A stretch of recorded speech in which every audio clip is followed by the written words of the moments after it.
Hey guys, it's Ray, and we are streaming blacksmithing. So today we are going to be continuing our paperclips, making paperclips for our stream. And hey, how are you today, Blacksmith Dan? Welcome in. I do need to hit record on my cameras real fast. I keep forgetting to do that, and I'm gonna do this, and I've set myself a reminder. Let's see if I can do this. There we go. And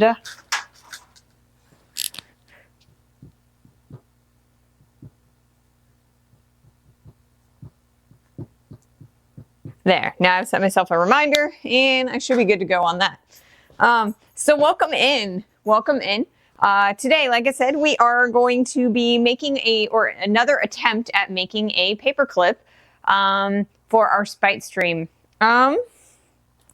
Last Monday was the first time we attempted it, and we kind of made like some kind of weird looking heart pretzel thing.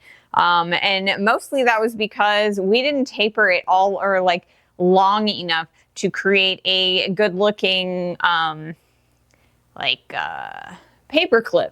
So we are going to start with a much longer piece of steel this time. So I have this lovely piece here. We're definitely not going to end up using the entire piece, but we will have a pretty good start here and be able to continue drawing down as much as we need. So that is the goal. This is the last piece of this 1/4 inch stock that I have here in the shop. I'm starting to run low on pieces of steel, so we're gonna have to make a trip up to the steel supply at some point. I'm not sure if this trip can be streamed, but I will look into seeing if maybe I can take you with me to the steel supply sometime, because I think that might be a really fun trip. If that actually goes through, then we will be back to streaming on my phone. But I'm not sure that I can do that on this first attempt, or like this first stock up. So I am going to start up the forge, and then we're going to start blacksmithing.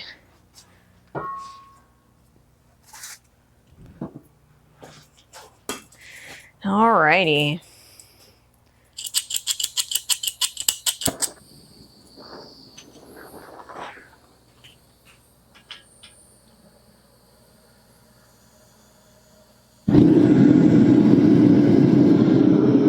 There we go. And let's put the steel in the forge. We'll have to bring the stand out, it looks like, so that our steel will balance in the forge. So how was everybody's weekend? It was pretty good for us. We went to the movies and we saw the new Captain America movie. It was all right. It actually had a plot, which a lot of the Marvel movies lately haven't had plots. They've been kind of like clip shows of like really interesting things to look at. And, you know, lots of CG, lots of explosions, but not really a lot of substance to the story. So yeah. Hey, have you considered attending BAM annual meeting in May in Sadala? Great demos and forging sessions.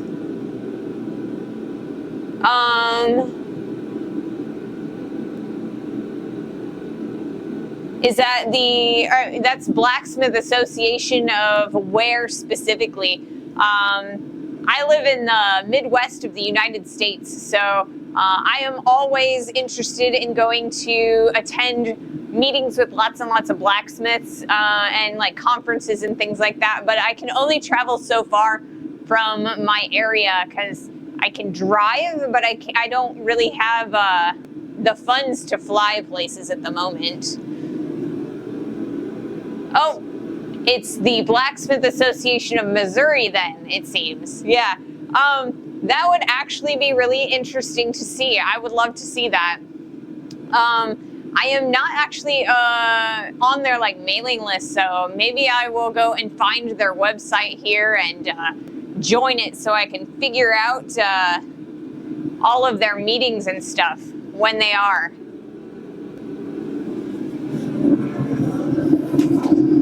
I've got some ads going, so we'll continue talking when those are done.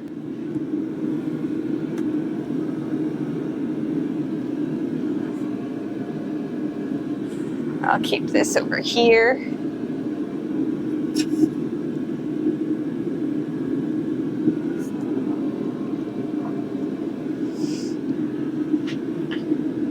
So yeah, I really do enjoy meeting with blacksmiths and networking and all kinds of things that that the blacksmith associations can do. So I will definitely have to look into seeing if I can swing getting up to the BAM meeting. I think it's a once a month thing. Is that what we said? Oh, it's an annual meeting. Okay, in May. I could definitely I could probably swing. So yeah, I could probably swing a May trip, especially if it's just in Missouri, because I live relatively close to Missouri. It shouldn't be too long of a drive. It's only about 5 hours from St. Louis to Kansas City, driving wise, so that shouldn't be too bad. But yeah, I will definitely take a look at the BAM, like see if I can't find a website on BAM or like a Facebook group or something like that. So it would be great to get in touch with some more blacksmiths and start networking again. It's been years since I've been able to, you know, get in touch and like talk to other blacksmiths in person, and that would be so much fun. I can imagine that there would be like demos and things like that, and I really enjoy going and talking to people and helping people forge and stuff. So I'm definitely interested in that. I'll look that up. In the middle of the state, so I guess it isn't as long even as 5 hours. So that should be pretty good. I could totally try and take that trip. There is a BAM website, but it's kind of low rent. It's all right. A lot of blacksmithing resources have like really low production value on their websites because, I mean, a lot of us are, you know, a little bit less technologically, you know, inclined. More working with our hands, less with computers. So that doesn't scare me off or anything. But yeah. Welcome in, everybody. And I don't think I'll actually need any tongs today because our piece of steel is actually so long that I definitely won't need it. It'll be much more like working with a punty rod. So it'll be really nice and cool like back here. So I shouldn't need the tongs and I can get rid of those. More room on the face of the anvil. I would also highly recommend attending Quad State annual event. It's the best gathering in the country. That is in Ohio. Ohio is starting to get a little bit further than, or you know, a little bit further for me. I'm a lot closer to Missouri. I could take a look at it. Well, you know, I'm always up for doing road trips and things like that, especially for blacksmithing.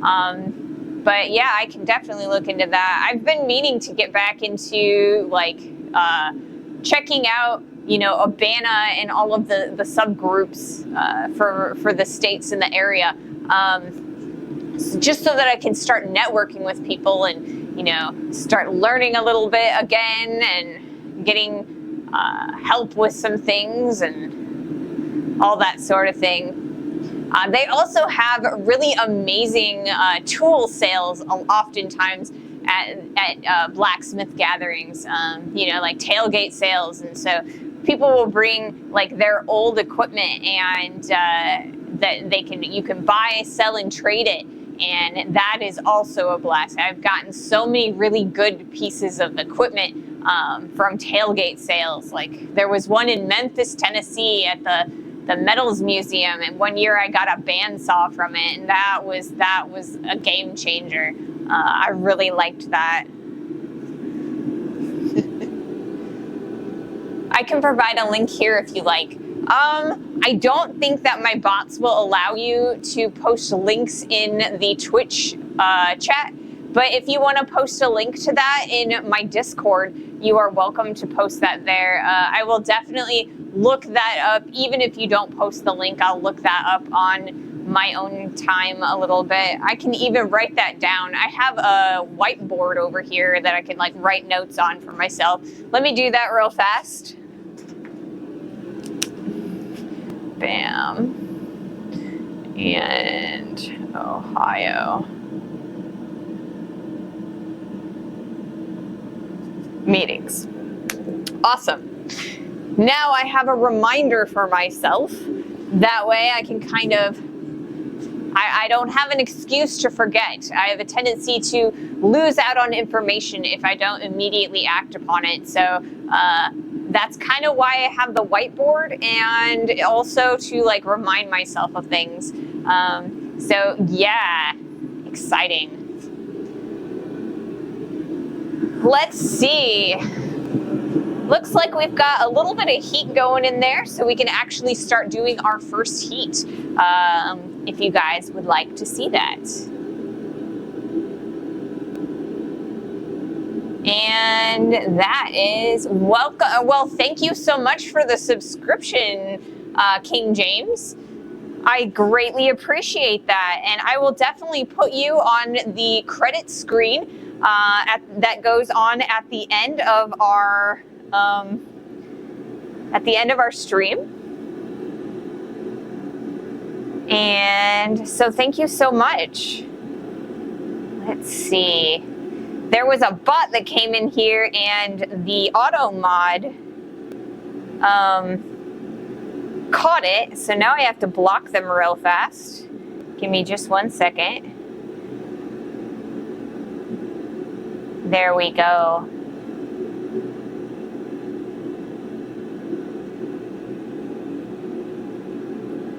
Yes, so thank you so much for that subscription. That will help a lot.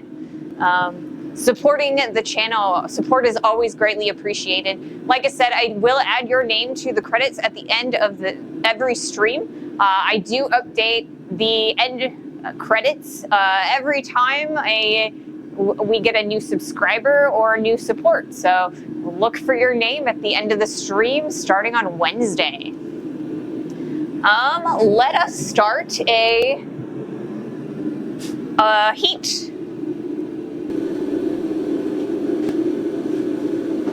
And I'm looking through my tongs like I've got them sitting there, and I don't, because I just put them away.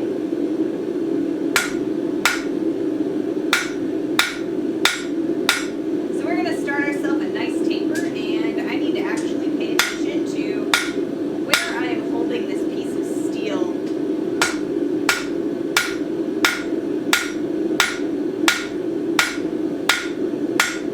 I'm starting to regret not cutting it off. It's a little bit too long.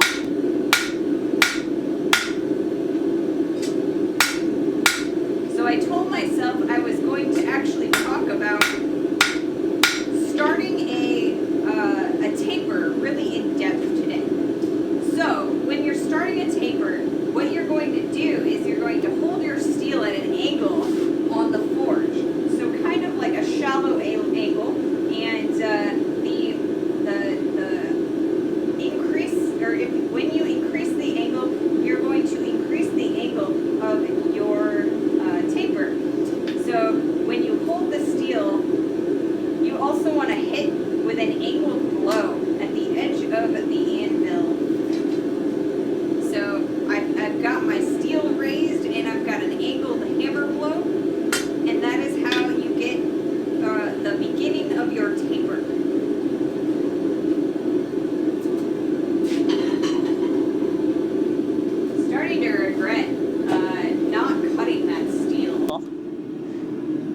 So I might actually do that real fast. I'm gonna cut the steel. I'm gonna bring this over to the chop saw.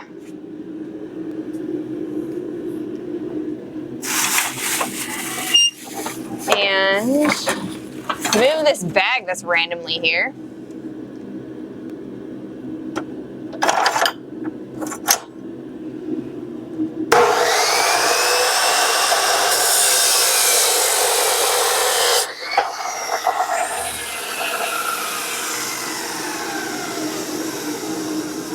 And the bag moved as I was cutting it, so there's a little bit of scuff on the end of that, but that's all right, it'll come right off. Okay. Sorry about that. I should have actually done that before I started the stream. Just dropped the 2 links in my Discord. Thank you so much, Blacksmith Dan. I will definitely take a look at those. And it would be so much fun to, go and actually get to see some of you guys in person.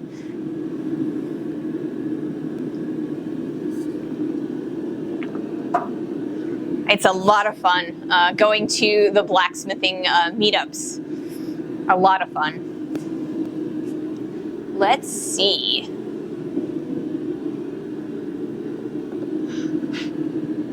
So yeah, I will probably redo the explanation on tapering next heat after the steel heats up again, because I was a little bit verbose and I kind of lost my train of thought a little bit. So we'll try and explain that a little bit better with the next heat.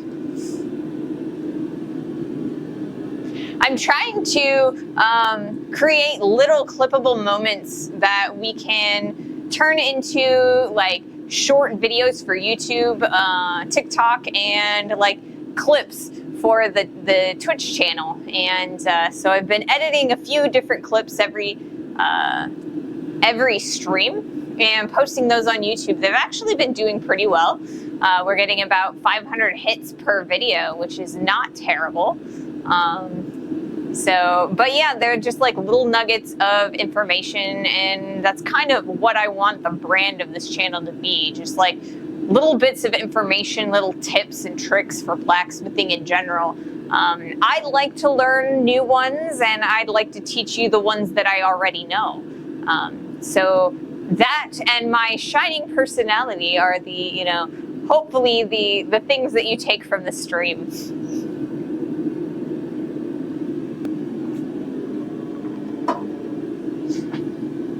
But I have so much fun with you guys. I'm very grateful for the community that we're building together. All right, let's see. Looks like we've got plenty of heat, and we're gonna do another round of hammering. All right, that's a lot more manageable.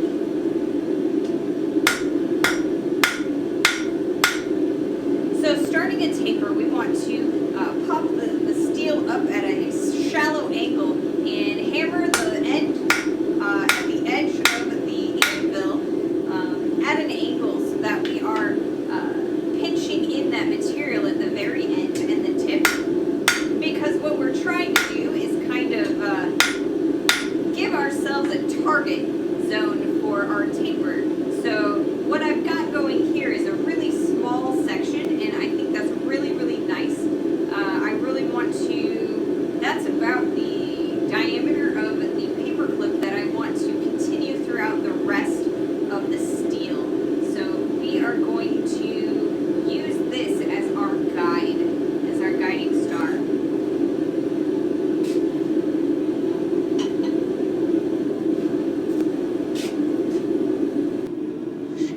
And tapering is one of the most absolute basic techniques in blacksmithing. It is one of the first things that people are going to try and teach you. And so I'm really happy to be able to, discuss it.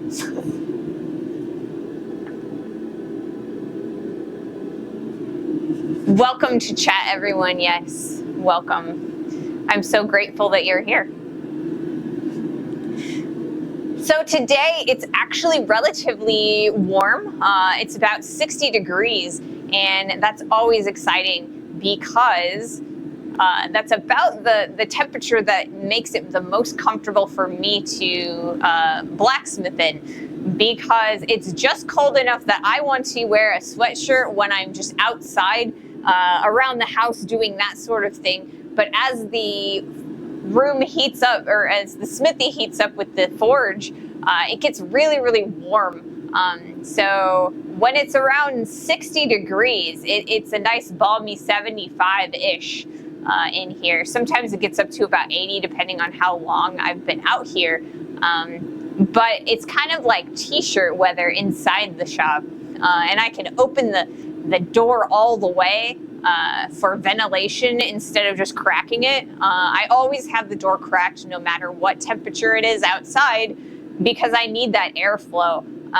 But when it's in the 60s, I can open it all the way up, and we have lots and lots of cross ventilation, and it's very comfortable. So yeah.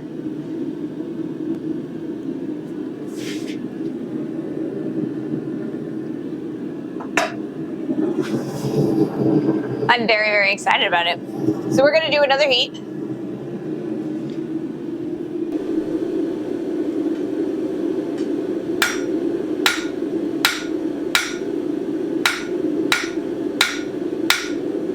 So we're kind of bringing back the taper just a little bit, just to be sure that we're nice and happy with it. And then from here on the next heat, we are going to start using the horn to really start drawing that out really nice and thin. Something that I recommend all new blacksmiths do is make sure that you take a little bit of time to kind of get used to how the steel should feel underneath of your hammer. When you take that steel out of the forge, the hotter it is, the easier it's going to move, and the colder it is, the less it'll move, and the more, or the less the steel will squish, and the more it'll start moving across the anvil. So I feel like it's one of the most important skills or things to kind of learn about blacksmithing, is just kind of to learn how hot and what the color temperature is for moving of material.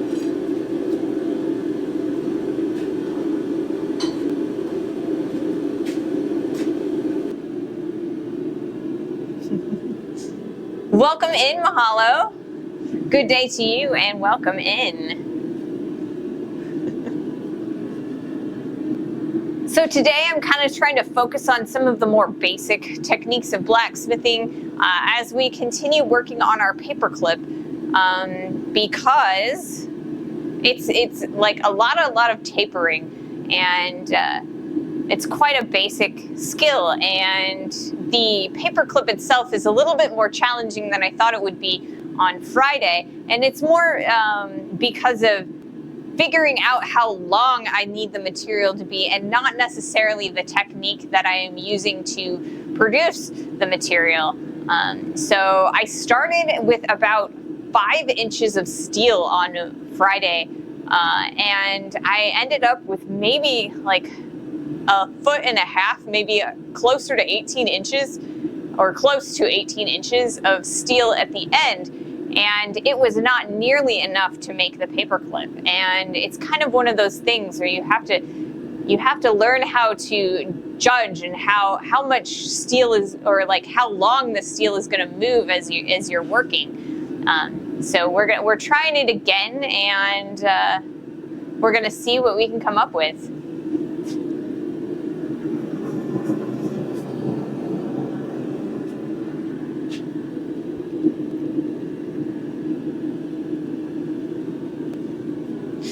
So, tomorrow I should have it. Well, in theory, tomorrow I should have the condensed version of the spoon video up for you guys to watch on YouTube, and I will post that on the Facebook, the Discord, and probably a link to it on the Instagram.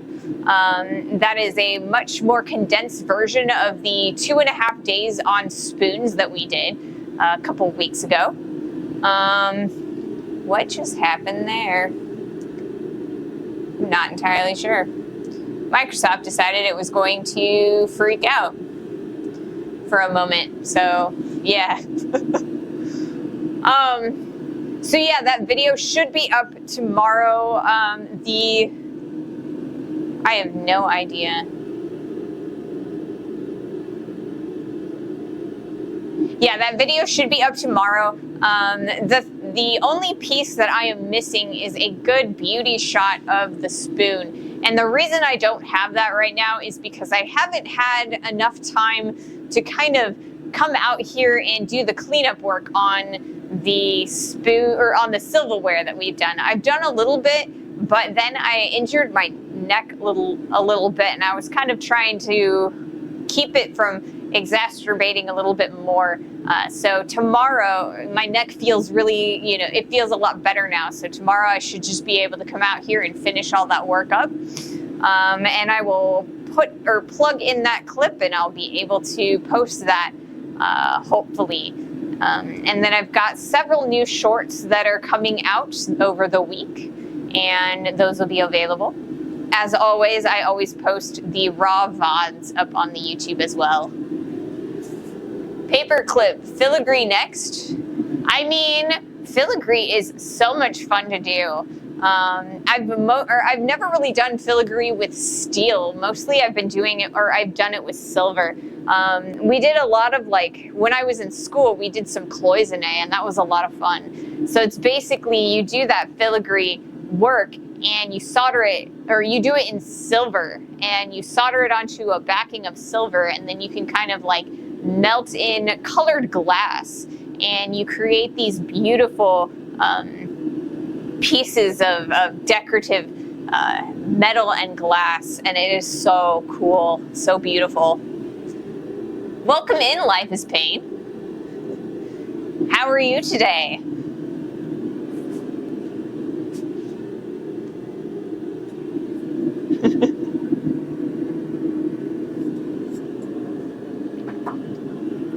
So yeah, we've done some filigree, but just not with steel. So, I mean, it would be a lot of fun to do. I could totally add that to the list of projects. We could do a little bit of cloisonne, of filigree. But I feel like the best way to do that would actually to be doing it, or to do large sections of it. So maybe we'll do a window grate or something sometime. That would be a really fun project for us to do. It'd be a much larger, longer project, similar to the bird feeder hanger that we did, but it would take a little bit longer than that, because a good window grate is going to be many, many pieces of steel that we put together. So I'll think about a good design for something like that. We can definitely do that. Lots and lots of scrolls and some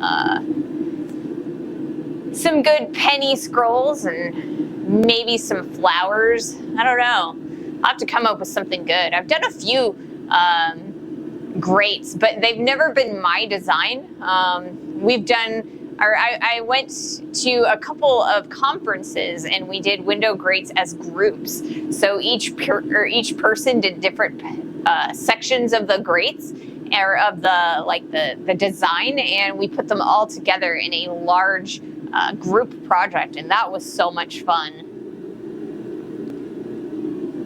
I love doing that. All right, let's do another heat. We've got plenty of time to do another heat before our next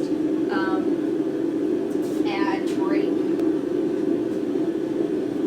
So now we're going to go over to the horn of the anvil.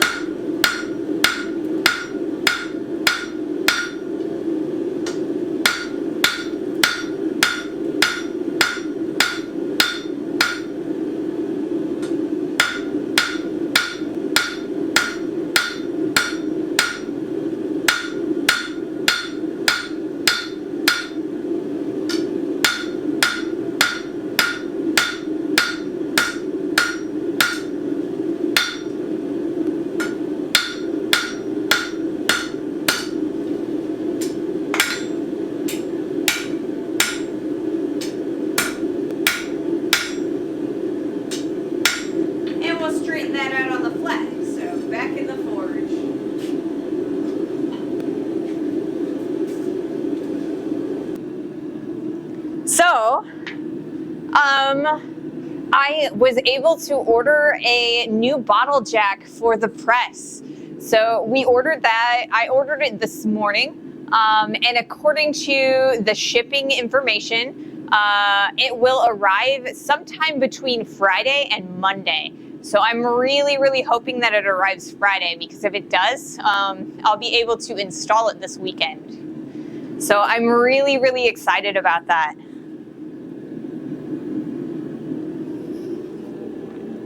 Have you seen the tabletop solo stoves? Are they a little campfire, or they are little campfire pits for your backyard patio table? Would be fun to see a blacksmith stand for those. Interesting. That would also be a really interesting project. Do you guys have, maybe if I could see a picture of it, the tabletop solo stoves. Let's see.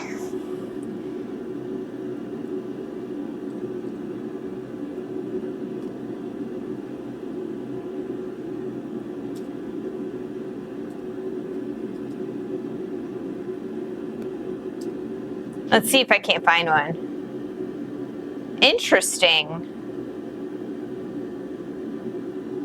Yeah, those kind of look like the things that go inside of tiki torches.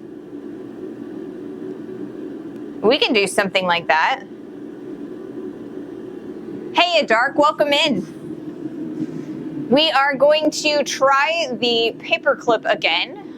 We tried to do one on Friday, and I made the taper way, way too small. So I started with shorter steel than I should have started with, and so we are going to try that again. I'd like to get a nice paperclip about yay big, and that we can make like maybe a large bookmark, or something that I can hang on the wall in the shop here. And that's what we are up to today.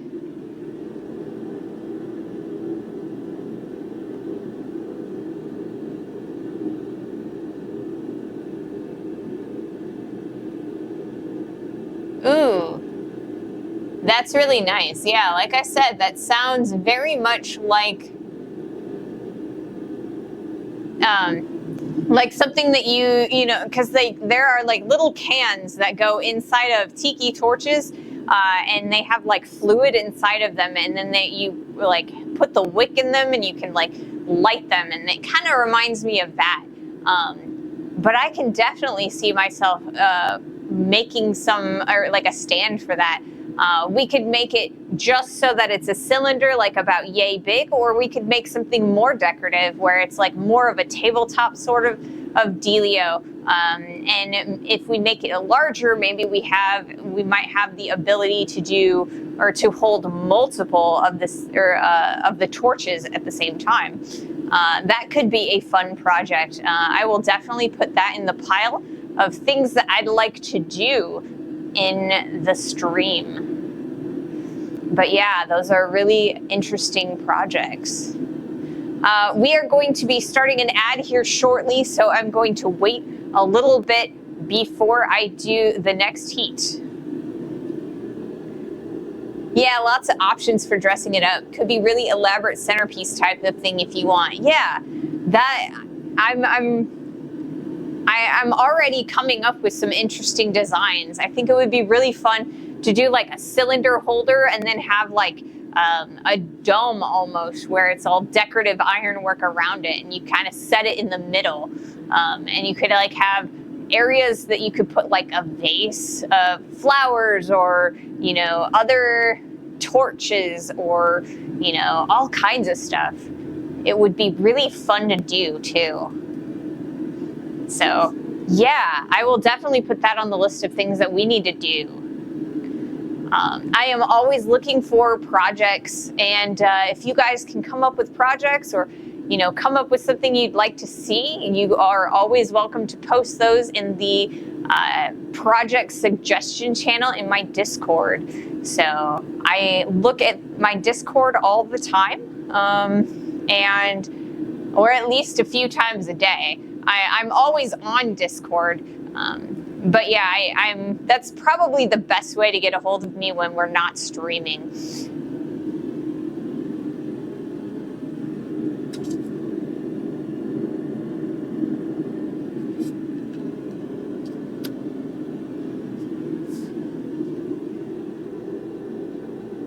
Saleable or commission project too. Yeah, and I would like to do a few more long-term projects that I can kind of start judging to see if I'm able to take commissions again. I know that I've gotten a lot more stamina than over the course of the 2.5 months that I've been doing this, or I guess it's been 3 months now, and I've gotten so much more stamina. Like, when I started, I could barely do an hour, and now I'm up to 3, and I have no issues with it. So I'm confident that I can get even more time out of out here. So I'd really like to start doing more commission work. It'll also help us,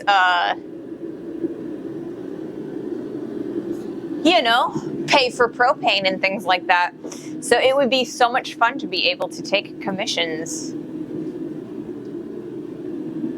That is the goal, or one of the goals. And it looks like the ads are done, so I'm gonna do another heat. So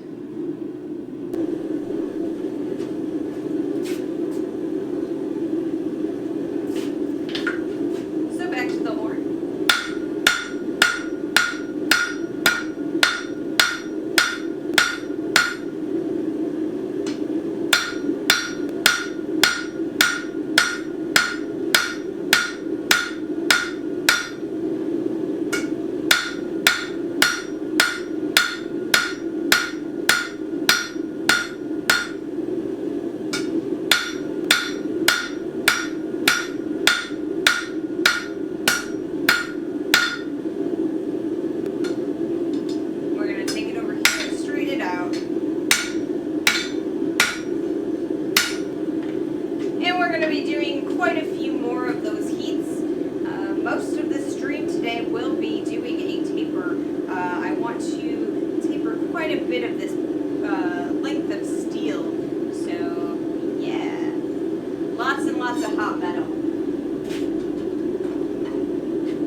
The challenge with selling fine blacksmith work is that you need people, or that people get shocked at the price and the price of your work appropriately.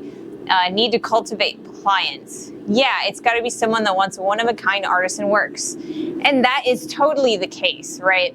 I have quite a few friends who are relatively, young blacksmiths that have gone through the Metals Museum program, like the apprenticeship there, and a lot of them started blacksmithing businesses, and a lot of them said that it's very difficult to get people to pay what you're worth, right? And part of that is that people, the stuff that you buy that's hand blacksmithed, it takes so much effort and time to put that together. But that a lot of the things, you can go to Pottery Barn or Blacksmith Warehouse, and there's a couple other places that you can order stuff that looks very similar to hand blacksmith pieces for a lot cheaper. And it's kind of it's not all just about the piece itself. It's kind of about the story behind the piece. So it really takes a specific type of client. You're not just paying for the piece of metal, you're paying for the skill, the time, and the story behind the piece. So it's definitely kind of something that you, a line that you have to walk. Because you have to be able to support yourself with the pieces. You can't just oh, I'm gonna blacksmith something and I'm gonna pay, or I'm just gonna charge $10 an hour for it or something. You have to be able to find clients that are willing to pay what it's worth. Had clients back out on me. Yeah, So back when I was actually taking commissions, about 7 years ago, a lot of times what I would do to make sure that I was going to get paid properly is I would actually write up a itemized list of all of the materials. I'd break down my time, I'd break down all of my consumables and everything that I needed to complete a piece, and I'd give them kind of a timeline for like how long I thought it might take. And I would hand them I guess the proposal is what I'm kind of trying to get at. And I would be like, okay, so this is the price, here it is itemized out, and you can take a look at it. Let me know if you would like to actually pull the trigger on it. And if you do, I'm gonna need half up front. And that's a non-refundable holding, or to hold the time, right? So then at least if I've only spent the hour it takes to put that itemized list together and do that proposal for them, at least I am not wasting all of the time and materials that it would take to even start that.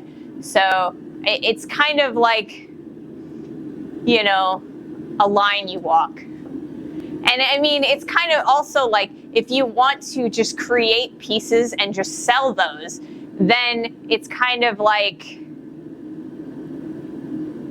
a little bit, you can kind of make what you want and then people can come and buy it later. So it's kind of, do you want to do commission work where you're almost guaranteed to complete the job, or do you want to make something and then hope somebody's going to buy it at the end? Simply put, handcrafted things are cheap Temu or AliExpress stuff, or are not, yeah. Now I get half up front. Yes, I always get half up front, and I always tell new crafters and people that ask me about my process, always get half up front, and make sure that they are signing a contract with you that half is non-refundable. Because as long as that half is non-refundable, you are not out your materials, you are not out your consumables, and at least some of your time, Because if I've gotten all of the money for the materials, then at least if I've made the entire piece, at least I have my materials, and then I can sell it to another client, if that makes sense. So that's kind of how I, screen my clients, if that makes sense. And then there's also I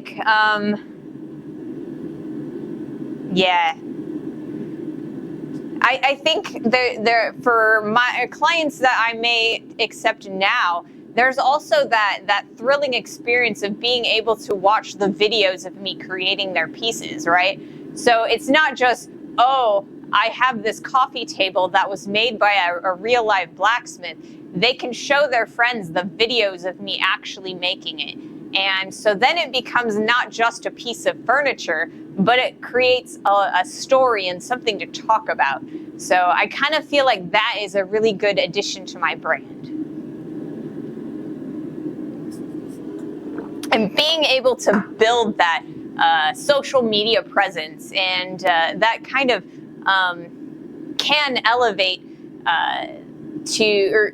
your work to an entirely new audience. All right, we're gonna do another heat.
So when I went to college for art, and I took a couple of courses on like art business, right?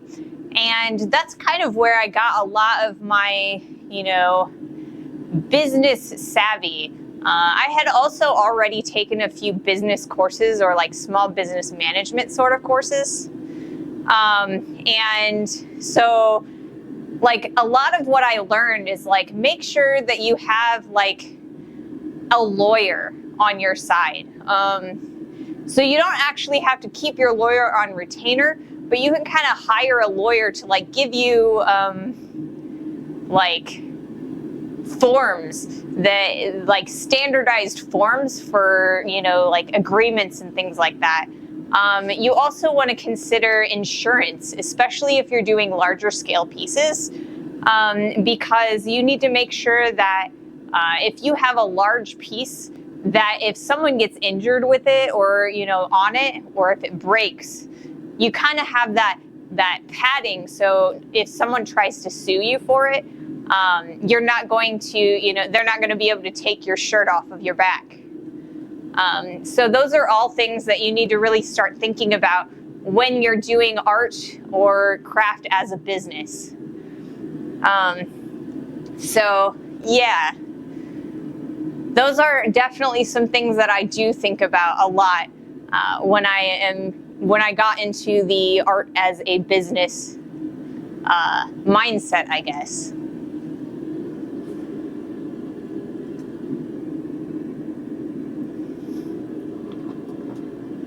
Because I mean, with your small scale work, it is a lot easier to kind of skirt by on the seat of your pants. Because I mean, if something goes wrong with a fork or like a hook or something, they're not going to be like coming after you to sue you as much as if someone, or if you have a large scale piece or a piece of furniture that breaks and then it injures somebody, then they're gonna want retribution for that.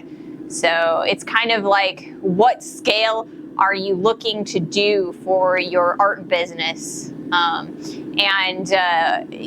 Maybe large scale is not for you. It's kind of something that you've got to think about.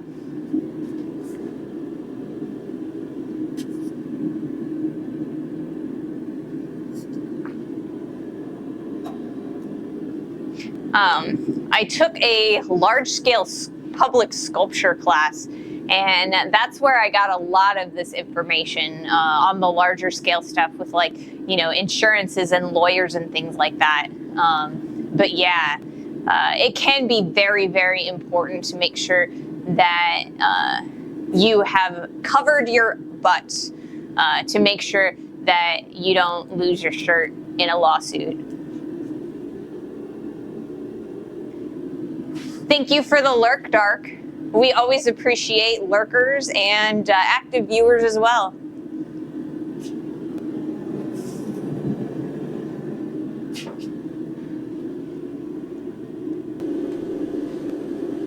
I keep reaching for my tongs, and I don't have tongs today because my piece is really long.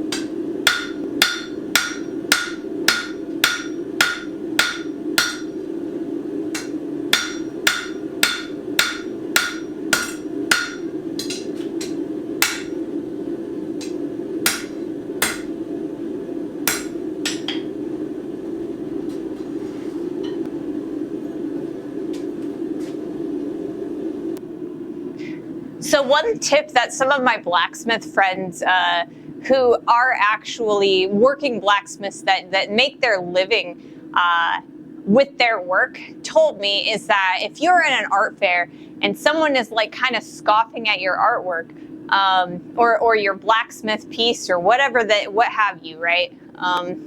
You just look them in the eye, smile, and tell them my work isn't for everyone. They want you to reduce the price of your work, and you price your work at a point that you can live and that you're actually being paid properly.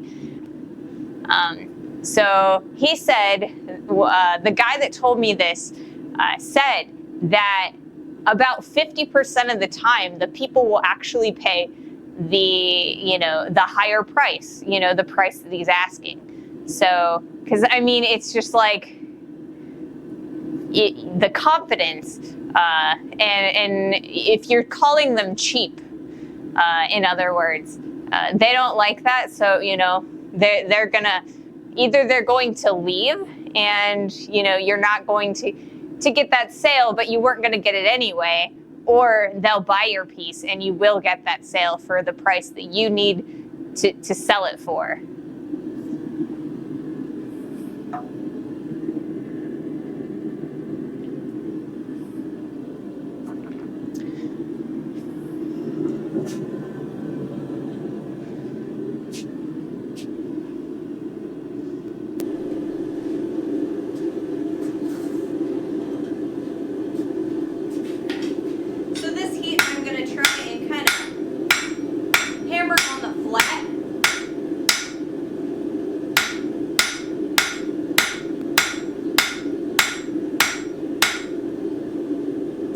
Flatten out the piece as a whole.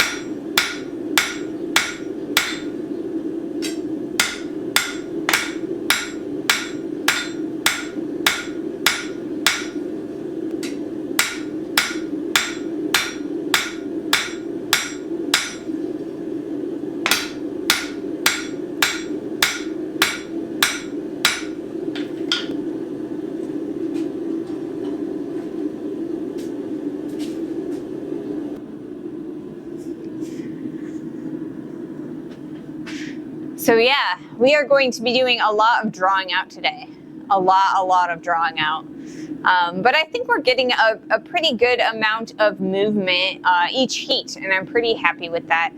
We would get a lot more heat if I had the press going, but like I said, it is going to be up and running sometime within the next week or two. Like I said, it's coming on Monday at the latest. So if it does come on Monday, I won't be able to set it up until that weekend, because I need a buddy to help me to, hold the bar down so I can install the new bottle jack. So basically how I put this bottle jack in here is I actually would take the air compressor and kind of move the jack all the way down. And then what I do is there is a support bar at the bottom of the press, and I will take two ratchet straps, and when the bottle jack is all the way up, or like all the way down, what I'll do is I will ratchet strap the bar to the bottom support bar, and then I will release the air in the bottle jack and it'll pop right out. And then I'll put the new one in, and I will pump up the new one so that it doesn't, like, when I release the ratchet straps, it doesn't like jar back up in place. So I need to make sure that I have a second person to kind of watch my back and help me put the ratchet straps in. So that's on the plate either this weekend or next weekend. So like I said, I gotta wait for my partner to be available. It's a lot easier on the weekends when my partner doesn't work than after they've worked all day and come home and they're tired and they don't wanna have to help me with that kind of stuff.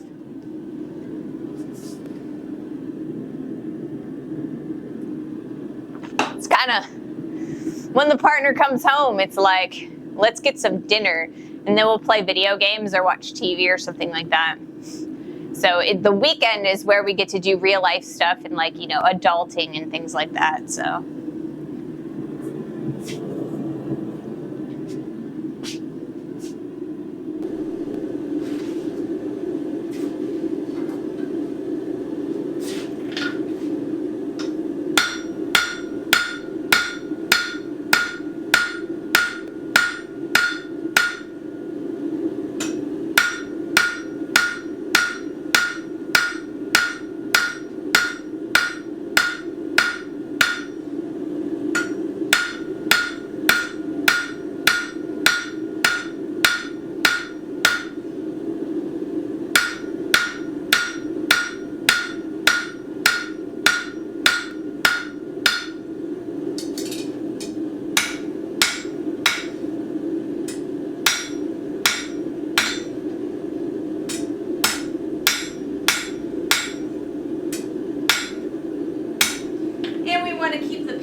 will start getting wonky because parts will stretch further than other sections. So we need to make sure that everything is nice and straight so it all stretches in a uniform manner.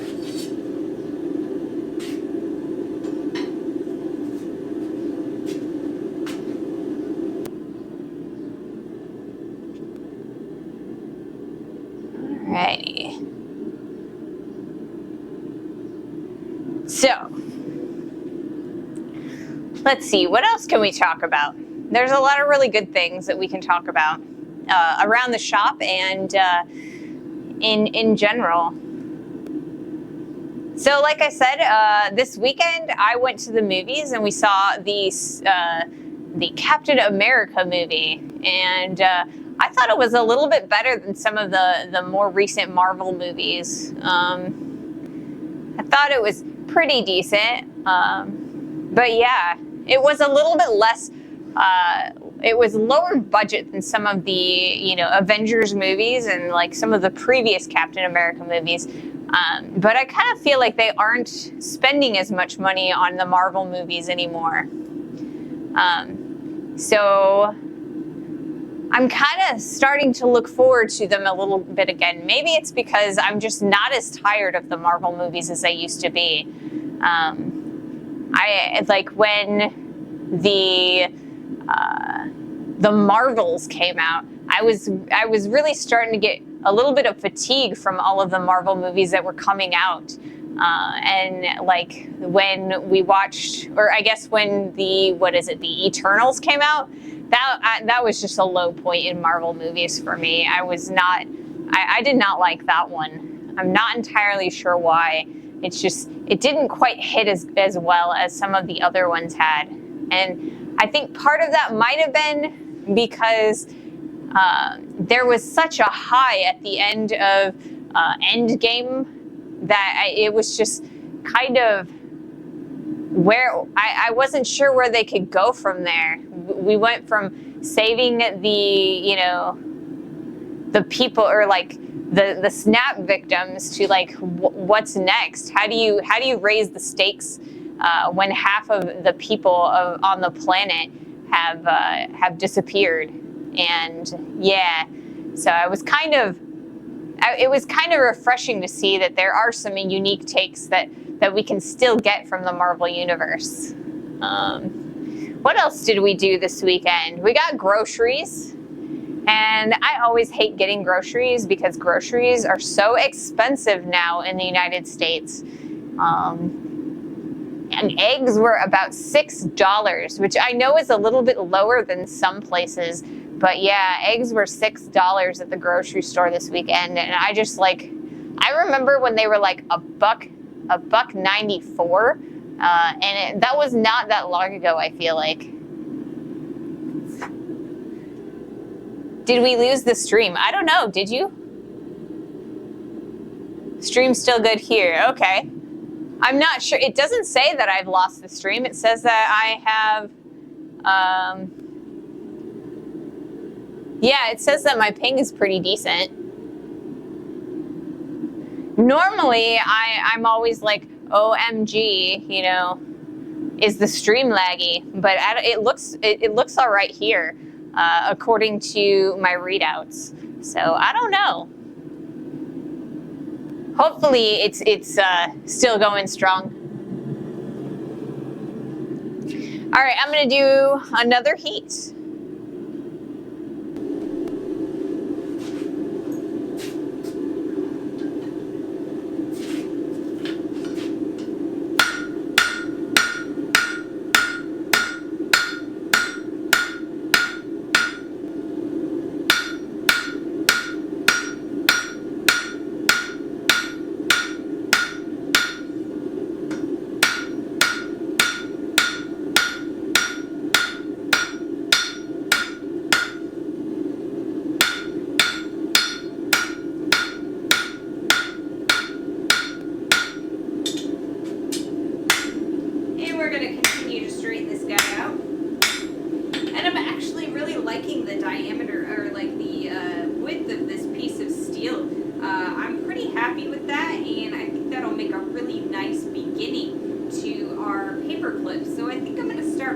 tapering a little bit further back. And so we're going to start tapering back here.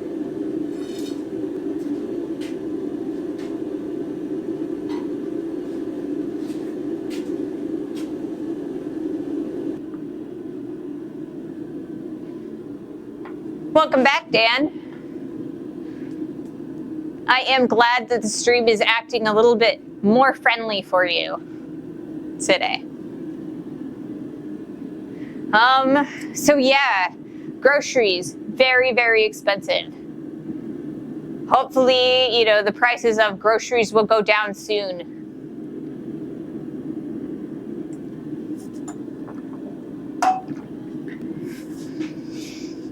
But yeah, let's see, what else can we talk about? Because talking about groceries being expensive is a little bit depressing. Maybe we can talk about, let's see. I'm running out of topics on my topic board because I talked about an in-depth, I talked about, you know, starting a nice taper already, and that's part of one of my topics. And then I also was talking about cold versus hot metal, or the feel of it. So yeah, one of the first projects that I encourage people to do as a new blacksmith is making leaves and just spending some time hammering on hot metal just to get a feel for what it feels like when it's really, really nice and hot and it moves real quickly, and then continuing to hammer while it's cooling down. So you kind of get a feel of how an entire heat cycle is going to feel like, and so you can kind of judge by eye, like the temperature of your steel, and to make sure that you keep it nice and hot so it's going to move efficiently for you under every hammer blow. So that is something that I was trying to, you know, communicate. And yeah, like basic tapers for like hooks and leaves and things like that are very important basic beginner projects for a new blacksmith. Those are things that I always recommend doing. And I also recommend doing about 100 of each of them so that you kind of get that muscle memory.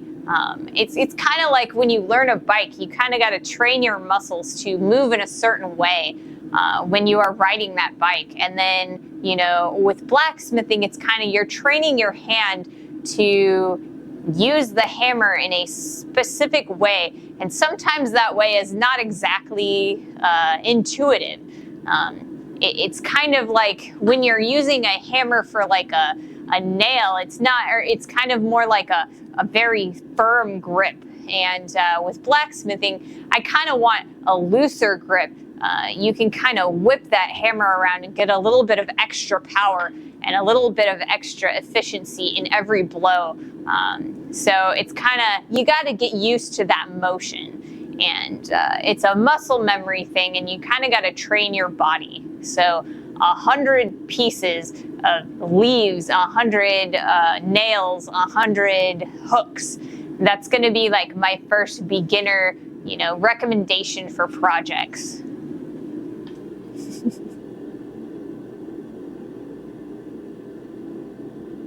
I'm glad the groundhog was wrong. It's warm like spring already. It definitely is.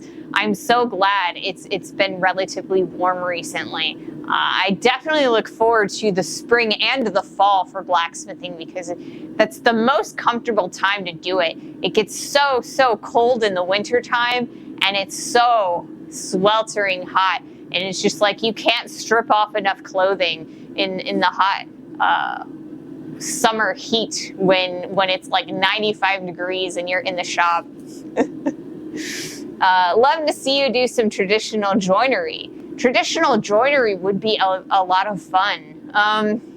What sort of joinery? Are we talking about mortise and tenons, or are you looking more for hinge joinery, straight up rivets? We can do a little bit of all of that throughout our journey together in blacksmithing. Those would be really interesting things to do. I've been doing a little bit of riveting for our tongs that we've done. We've done a few styles of tongs, or I guess I have. The first set of tongs that I did, you guys were, you hadn't found me yet, but we are planning on doing another set of tongs once I install the jack into the press. So we're gonna do another set of tongs, and we can do those rivets again. And making the way I tend to make rivets is very similar to a tenon. And what a mortise and tenon is it's basically you create a hole in a piece of material, and then that is your mortise. And then your tenon is basically like if you're making a railing or like a fence, right? You kind of have your mortise, or your mortises are all along the top and the bottom, your horizontal sections, and then each of your fence posts you create tenons on them. So it's basically you are creating a tiny, or a rivet that is attached to the stand-up section of your fence post. So that is a mortise and tenon, and we can definitely do some of those. I've done a few of them in some of the pieces of furniture that I've done. They're very interesting to do, and I like doing them. So we could definitely do some of those. All of it. Yes, we will definitely do some of it, all of it. I would like to do some hinges, some decorative ones. That would be a lot of fun to do. Like I said, mortise and tenon. I would also like to do a little bit more riveting. And there's also like other styles of joining that we could do, where it's kind of a little less traditional, with like wedges and things like that. We could do some interesting designs. Ebenezer, hello. Just curious, do you have any red smithing or white smithing also? I do actually have a lot of experience with white smithing. I went to school for silversmithing. I also had a jewelry apprenticeship at a jewelry repair shop.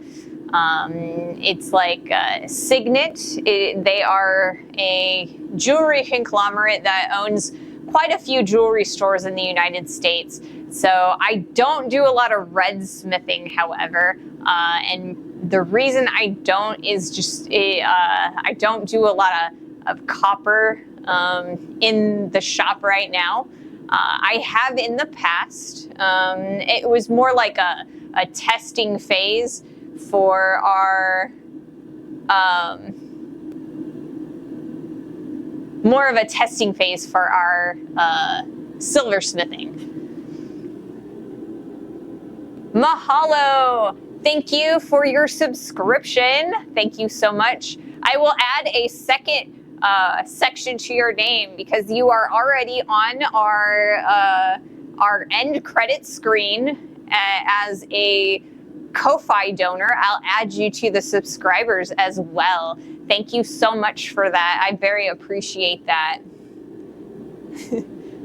But yeah, I do some white and red smithing, not as much as blacksmithing recently. And I do have plans on doing some more silversmithing eventually, definitely. I missed my commercial, it looks like. I'm sorry, I need to flip my clips real fast. Because that was...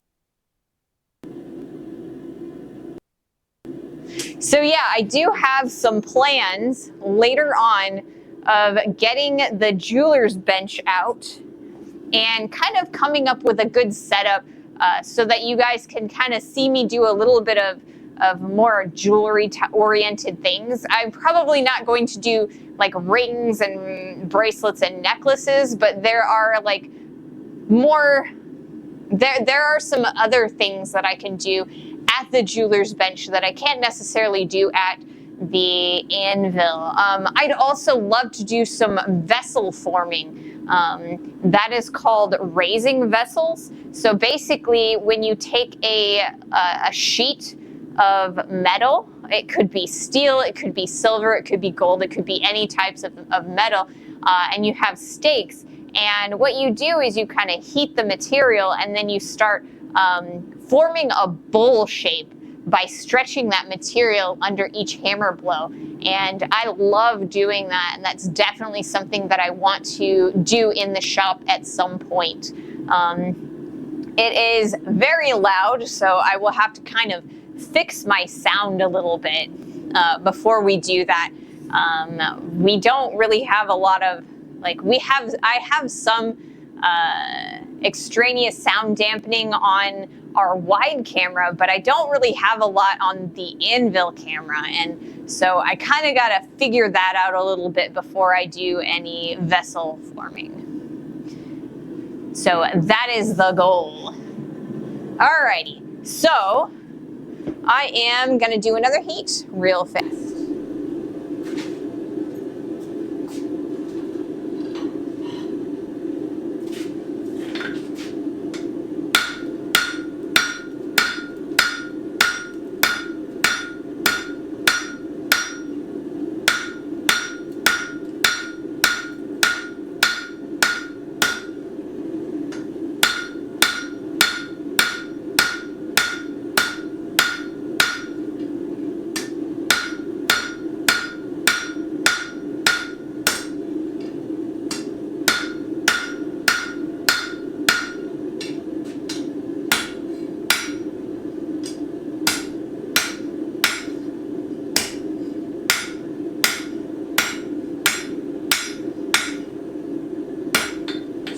Everything out so we don't warp it too badly.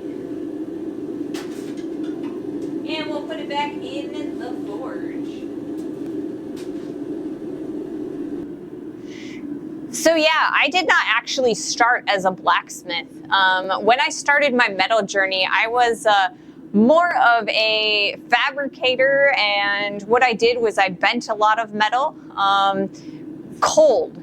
So some of the old tools that I used to have for that are these bending bars. So what these do is it's on a piece of angle iron, and these are just two pieces of black iron pipe that are welded to it. And I would put these in the vise, and I didn't at the time have a post vise, so it was just a regular bench vise. So basically what you can do is you can kind of use these bars to bend a piece of steel cold, right?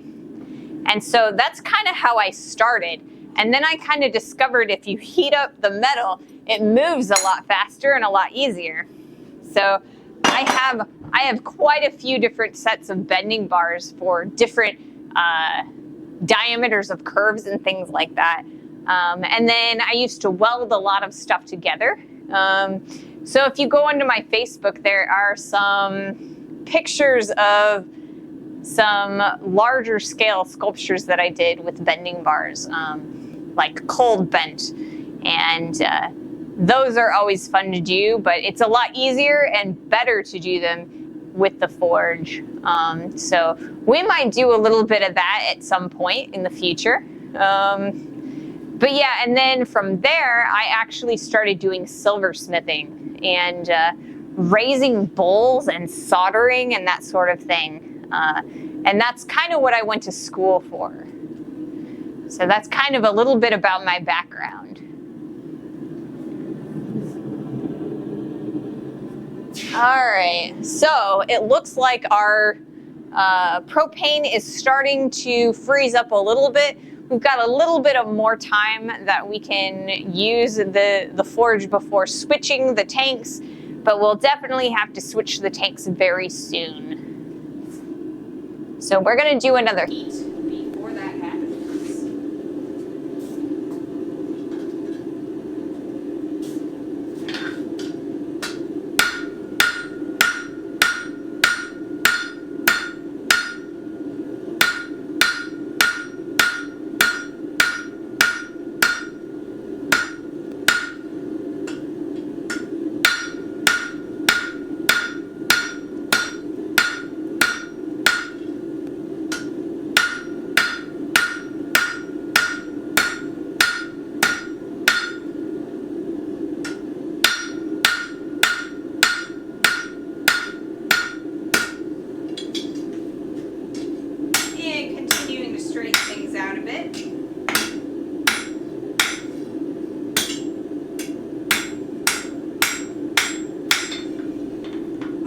ways to go here on this side here.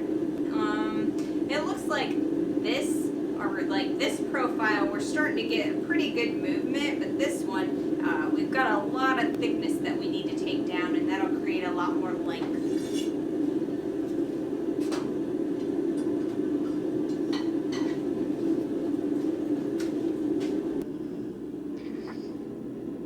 Destroyed my first ring roller from Harbor Freight. I need to fabricate a real one. Ooh. Yeah. The Harbor Freight ring rollers, I never really like, I don't really like them. I do have one, but the one I have is a combo roller, bender, and cutter, right? Like sheet metal cutter. So when I bought it, I actually bought it for the sheet metal cutting, right? Because at the time I had a commission for making a hand-cut lamp. So it was 6 panels, and they were like triangular pizza pan type sections, and I was supposed to cut them out and put a business's, or like hand cut a business's logo into the lampshades. And I did not want to have to cut every single piece of steel by hand when I did that, because each lampshade had 6 panels and I needed to make 10 of them. So that was a lot of cutting if I didn't have a cutter. So that's why I bought that. It worked absolutely beautifully for the job. So I still have it, but I haven't used it in a while. The job actually paid for that piece of equipment. That's kind of how I love getting new equipment, is acquiring a job that requires the piece of equipment, having the job finance the tool, and then getting to use it later. That is my favorite.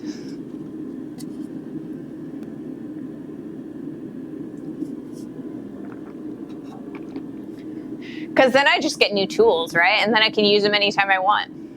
I also have a Beverly shear over here, and that's like a giant scissors for, it's got like a giant handle, and you just kind of like, it's like a lever, and you can cut up to, I think it's 1/8-inch sheet steel with it.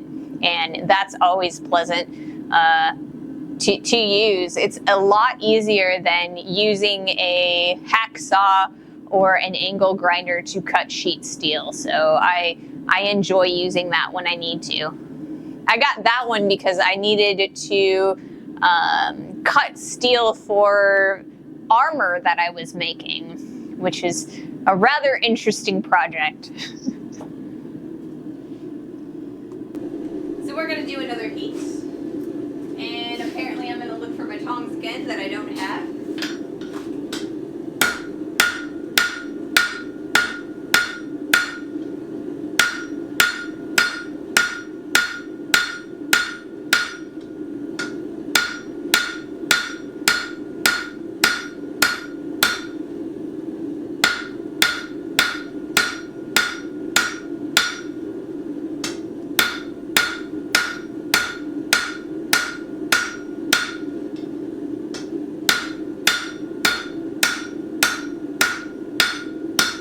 And we're going to be straightening out. Always straight. And I think on our next heat, we're actually going to spend a little bit of time on the flat of the anvil just to kind of take out a little bit of the divots that are starting to form from the anvil horn. This is going to increase our length a little bit further than it would ordinarily do, but not quite as much as, or like as not quite as quickly as using the horn. We're basically taking the bumps that the horn is creating and flattening those out. I forged a large chandelier. The main ring steel was too big for the roller, and by the time I was done, the bearing races were in pieces. Oh, I can imagine. I can also imagine how absolutely awful it would have been to like use the the lever, because like if you've got steel that's too big for the roller, it just takes so much extra effort to roll or to run it through the roller. So I can only imagine how much effort that took. But it's also going to be a lot easier than doing it by hand over the horn of the anvil. So you'll get much more even and uniform rings with a ring bender.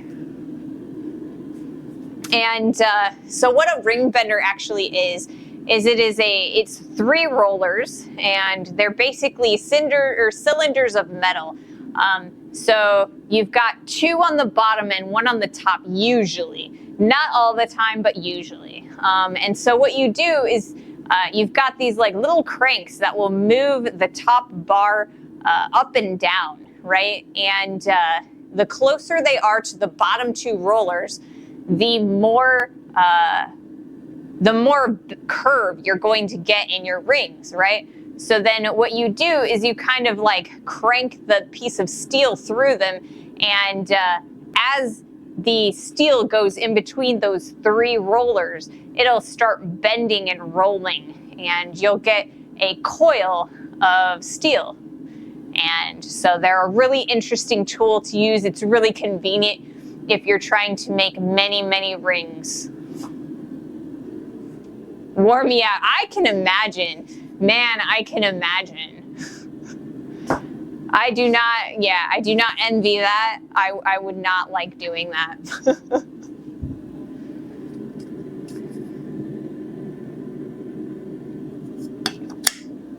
So my combination roller bender, so basically it kind of has that like, it's got the roller at the top, and then in the middle of it, it kind of has a bender. And what a bender is it's 2 pieces of steel, and the bottom section, it kind of has a V groove in it, and the top section is kind of pointed, right? So it's flat, but it's got a point in it. So when you put your sheet steel in the V groove and you bring down the top section, it will automatically start like bending that in the groove, or like in the right angular groove, and it will bend your steel for you. And then so how my roller bender cutter worked is that you would have to pull out a pen or like a pin in order to use the roller, but if you left the pin in, then the roller would kind of shove down the bender, and then once the bender was all the way into the groove, it would shove down a blade, and that blade would cut the material. So it's actually a really neat tool.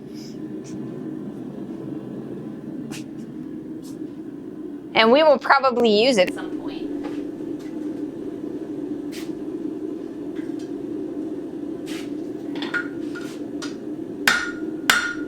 Oh, you know what? I said we were going to work on the flat, didn't I?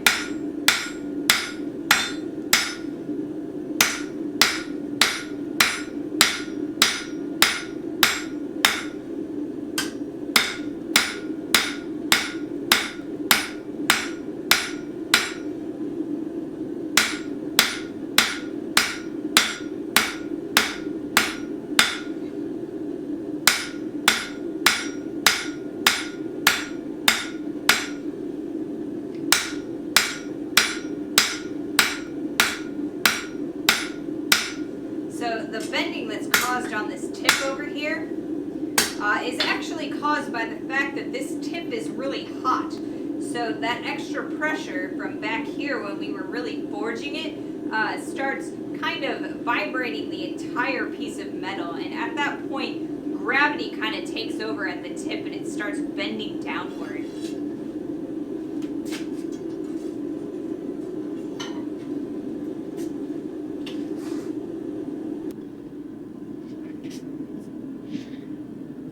Whew, tired today. We were really busy this weekend with some other things too besides the movie and the grocery shopping. So I'm a little bit worn out, but we'll be all right. I had thought about, instead of editing videos today, that I was going to do a little bit of cleanup on the silverware that we made so that I could finish the videos. But I was like, you know what? I'm a little bit on the tired side, so I think I'm going to not go out to the shop. I'll wait until Tuesday, and that way I'll have, you know, more energy for streaming today, because, like I said, I'm a little bit tired.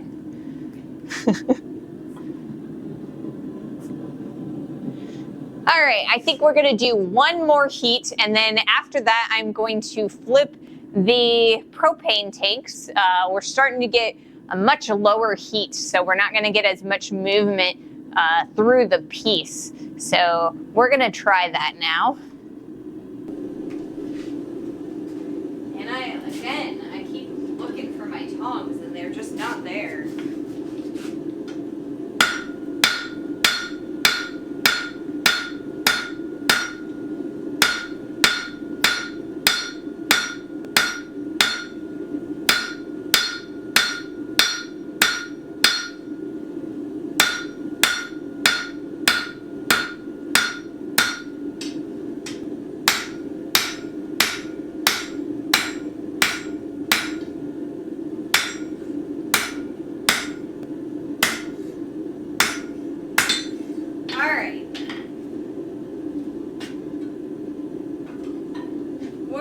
We're moving. Let us turn off the gas and try and change the tank. I need this guy and this guy, and then I need this guy.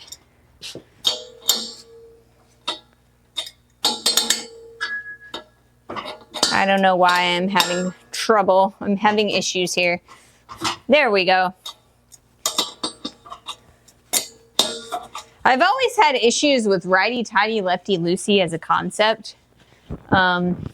Because it's kind of like what's right at the top is left at the bottom and vice versa. So I've always had issues with that to begin with. And then with these propane tanks, it's kind of like any flammable gas, really. It's they're always threaded backwards.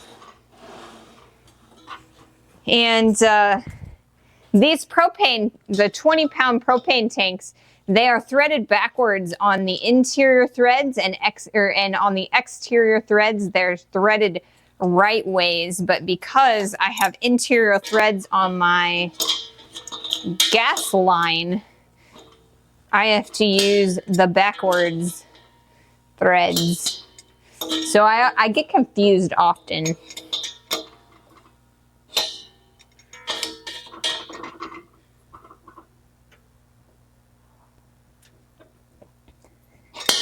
So we've got a brass regulator with a brass fixture on these tanks, and the brass kind of, it's a soft metal and it locks together when you tighten it real nice and good, and that creates a gas tight seal. You do still need to make sure that there are no leaks there, and usually that smelling it is good enough. So now we've got a nice tight seal and we're ready to start the forge again. There we go. Boom. There we go. All nice and lit, and we are back in business.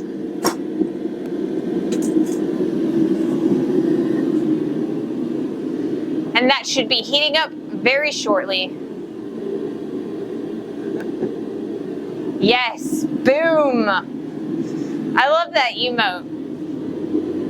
We took a video of me lighting the forge, and it just so happened that there was a miniature explosion when I lit the forge that time. So I created a emote on it, and it was a lot of fun.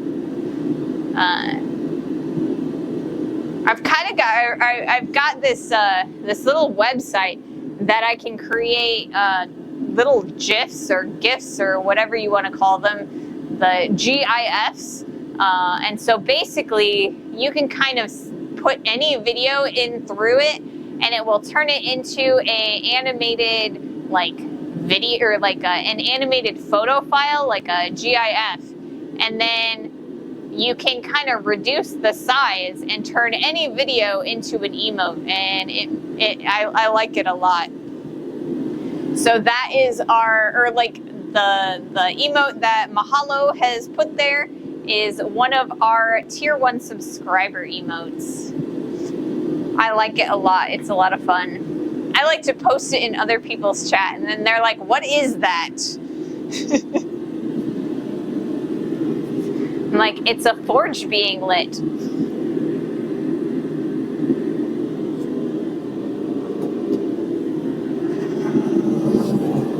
Ooh, it's all nice and hot in there. I'm really thrilled. Okay, so we have less than a minute before our next ad break. So we are going to wait until that ad break is completed so that everyone is able to see all of our heats. And it is also a great time for me to refresh my clips, because on Friday, you guys had me so into our conversation that I forgot to flip my clips, and I don't have any like clean footage. The only footage I have of Friday's stream is just the VOD. And I had so much fun talking to you that I totally forgot everything else, all of the technology stuff. So it was thrilling talking to you guys. I enjoyed myself quite a bit. So I need to do that before I forget. So I actually have clean footage of this stream. Okay.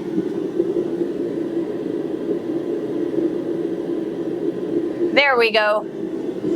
Clean footage. And I am starting to develop a little bit of scale in the corner, like the broken corner of my anvil. So let's clean that off real fast.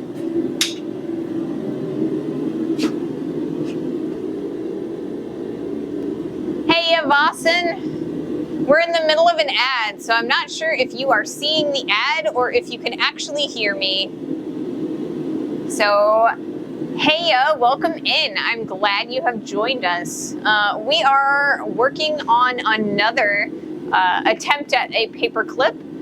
We didn't get nearly enough material last Friday for our paperclip, so I am trying to make a much longer section of tapered out steel, and then we are going to bend it out. I'm not seeing any ads. Oh, now I am. Yeah, ads. I've got this timer that that has, or like, there's a timer at the top of my my like monitor area for like the stream monitor area on Twitch, and it gives me a timer so I know when the ads are coming. And I'm really grateful for that little timer, because then I can make sure that all of the heats are outside of the window, or of the ad window, because I don't think it's fair for me to do heats when ads are going, because that's why you guys come here, is to see me hammer on the metal. And so I want to make sure that everybody gets to see all of the heats. And the ads are over. Yay! No more ads. One of these days, maybe if we have lots and lots of subscribers, we won't need to do ads anymore.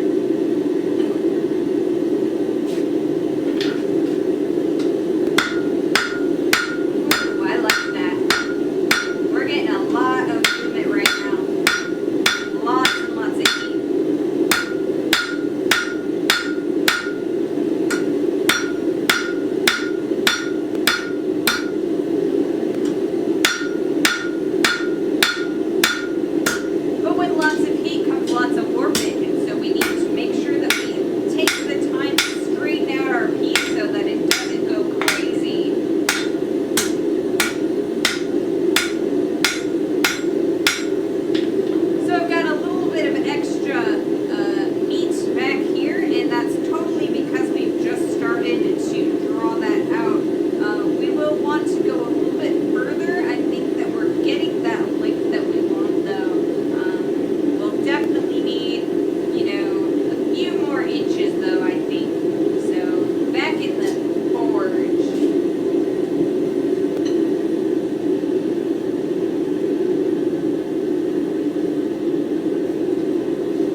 Good luck today. Well, thank you. We've actually had a really good stream so far. We've talked about all kinds of stuff. Like we've talked about, what types of things that you need to keep in mind when you are taking commissions. We've talked about tapering. We've talked about early projects for beginner blacksmiths. We talked about going to the movies and seeing Captain America. We talked a little bit about groceries. But yeah, groceries are expensive.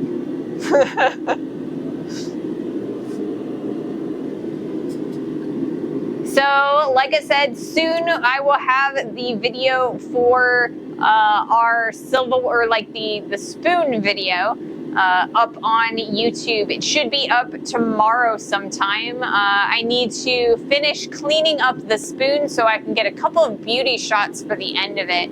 I also want to get kind of like a little bit of an intro maybe. So we might do a little bit of recording of some stand-up recording, like scripted stuff. So that should be up on Tuesday, and if it's not up on Tuesday, it should be up on Wednesday. It depends on if I can get beauty shots that I like, or if I have to wait for my partner to shoot them for me. I'm not amazingly good at doing beauty shots, unfortunately.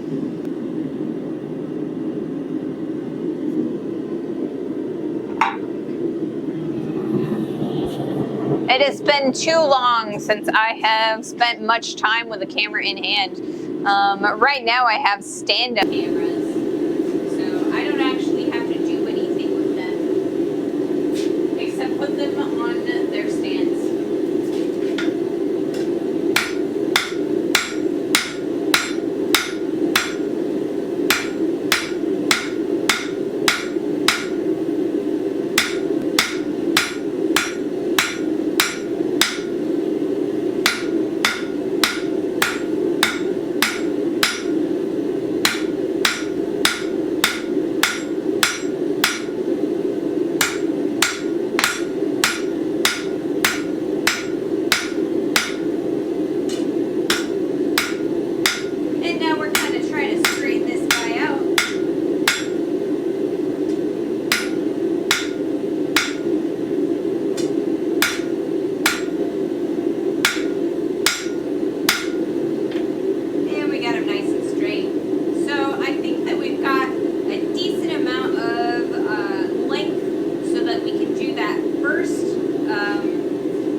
Welcome back, Christy.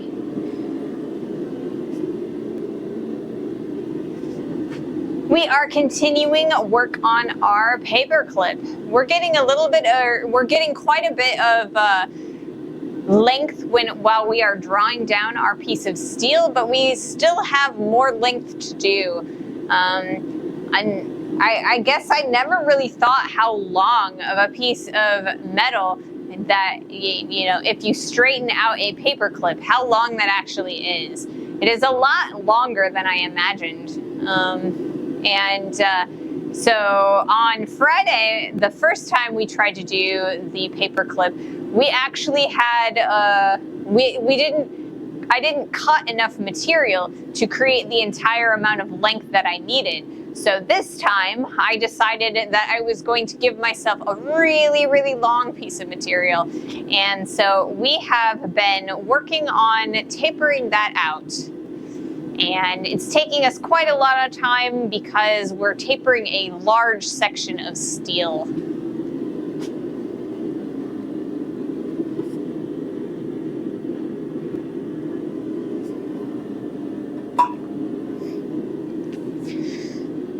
It's starting to finally get pretty warm in here. It's actually relatively comfortable. It looks like, according to the Googles, it is 61 degrees, and that is absolutely thrilling. I always love spring and summer, or spring and fall, and in the shop, because it's just warm enough that it's, you know, tolerable before the forge starts heating things up, but it doesn't get sweltering in here after I've been hanging out for quite a while. So it is very exciting. I'm thrilled that it is finally spring. I'm also looking forward to taking a bunch of walks. I really like doing hikes and walking and stuff, and that's another thing that I tend to do to kind of increase my stamina. And yeah, training my body that no, walking is not, you know, overexerting. Blacksmithing is not overexerting. The other thing I need to do is I need to start using like maybe a stair stepper or something, because I still have so much issue going up and down stairs. So I've got one set of stairs, so maybe I need to start going up and down the stairs a few times every day. Train my body that stairs are okay too. My immune system kind of went crazy after I got ill in 2020, and so anytime I exert myself at all, I get really, really exhausted, and I can't breathe, and I feel winded. So training my body to be okay with what I do for a living, it has been a challenge, but one that I am glad that I started.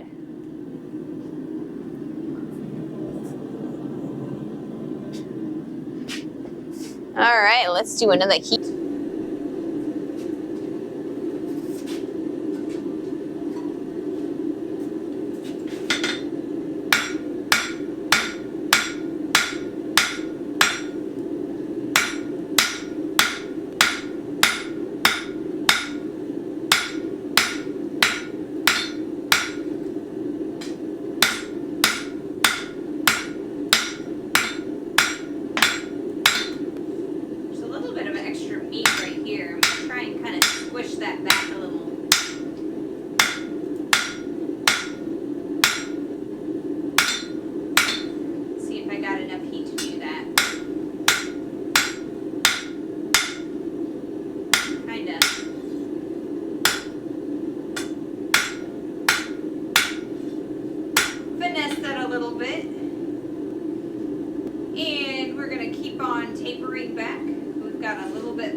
We are actually starting to get a point where the material is getting long enough that it's actually touching the back of my forge. So I have these bricks on the front of my forge, and the reason that I have those there is because I have a nice gaping hole in my, or like for my forge. It's a really large forge so that I can do really big tapers, or I mean really big scrolls is the word I was looking for. So I've got a really big opening so I can do big scrolls and pieces of sheet. And so in the back of my forge, to kind of keep all of the heat inside, I actually have plugged that hole with bricks. So at some point, I might actually have to move the back bricks so that I can pass the piece through. And most forges do have a pass-through for long pieces of steel, but I have not had to use that in a very, very long time. But today we have a very long piece of steel.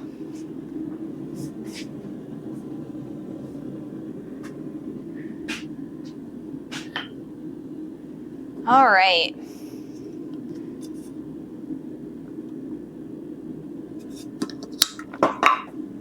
Let's see. We're gonna do another heat real fast.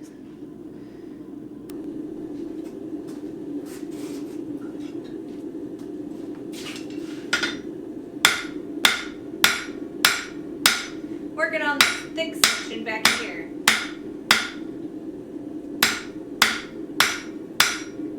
Want to get that nice length.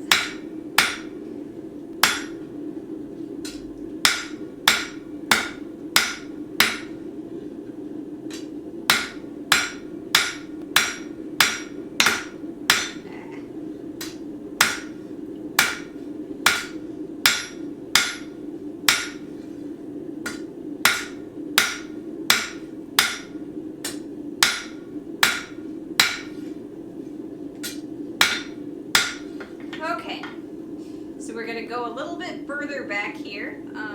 We've got a little bit of an extra heat that we're gonna be able to get just by, hitting the back of the forge. And I think that little extra section is gonna get us the length that we want. So I'm actually getting pretty happy with that. We should be able to finish most of this piece by the end, I think.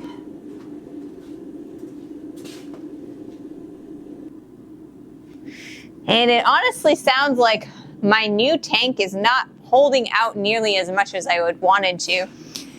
Today I didn't actually buy a new tank of gas, which I probably should have, because I didn't, not last week, but the week before, I missed a day of streaming, so I thought I had plenty of gas. And because I bought the new tank, like that tank, I bought it on Wednesday, so I thought that I'd be fine doing, Wednesday, Friday, and then Monday. But it seems like maybe I'm gonna need to change my tank again. That's always upsetting, because I feel like changing the tank is a little bit of a waste of time for the stream. We only have about 2.5 hours together on the days that I stream, and I would rather not spend like 10 minutes of that changing the tank. So either I need to, upgrade, or I guess I need to pay more attention to which tank is how full. But yeah,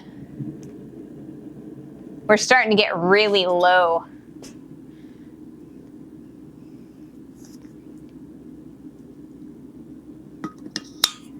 I should be able to get a few more heats out of this tank, though.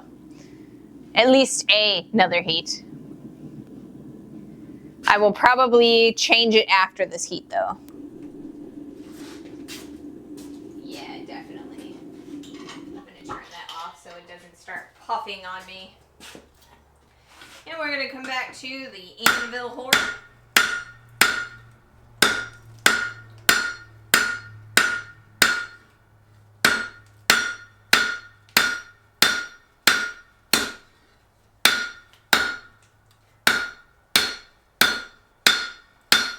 Piece of slag hit me in the boot. So I can hear I can smell my boot singeing a little bit. All right. We are going to change this tank one more time, and I truly apologize for that, guys. I try to make sure that if there's going to be a tank change, there's only one. And today I screwed up that goal. All right. Are you good enough? I think you are. Are you good enough? No. So we're going to change to this tank, and we should have plenty of gas in that one.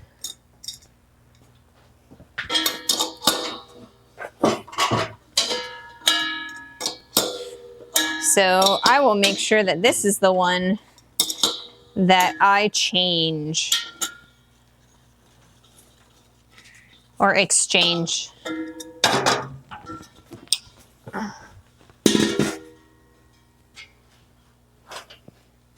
Because that one is like empty. It didn't even freeze. It's just empty. I don't normally do that. I don't normally empty them that or quite that much.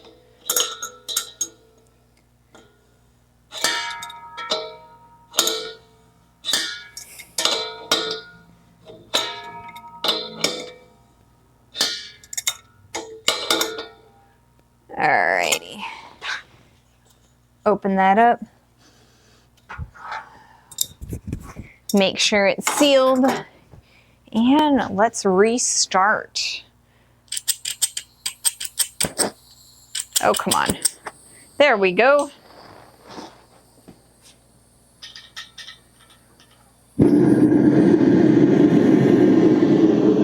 Much more better.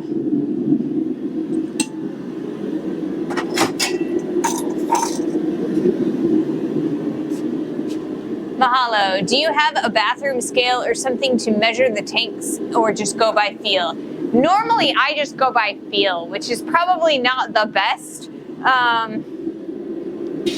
But I also, I exchange my tanks at 2 different places. And so as long as I can keep track of which labels come from which stores, I can kind of like tell when I purchase each tank, because each tank has its own little quirks and stuff.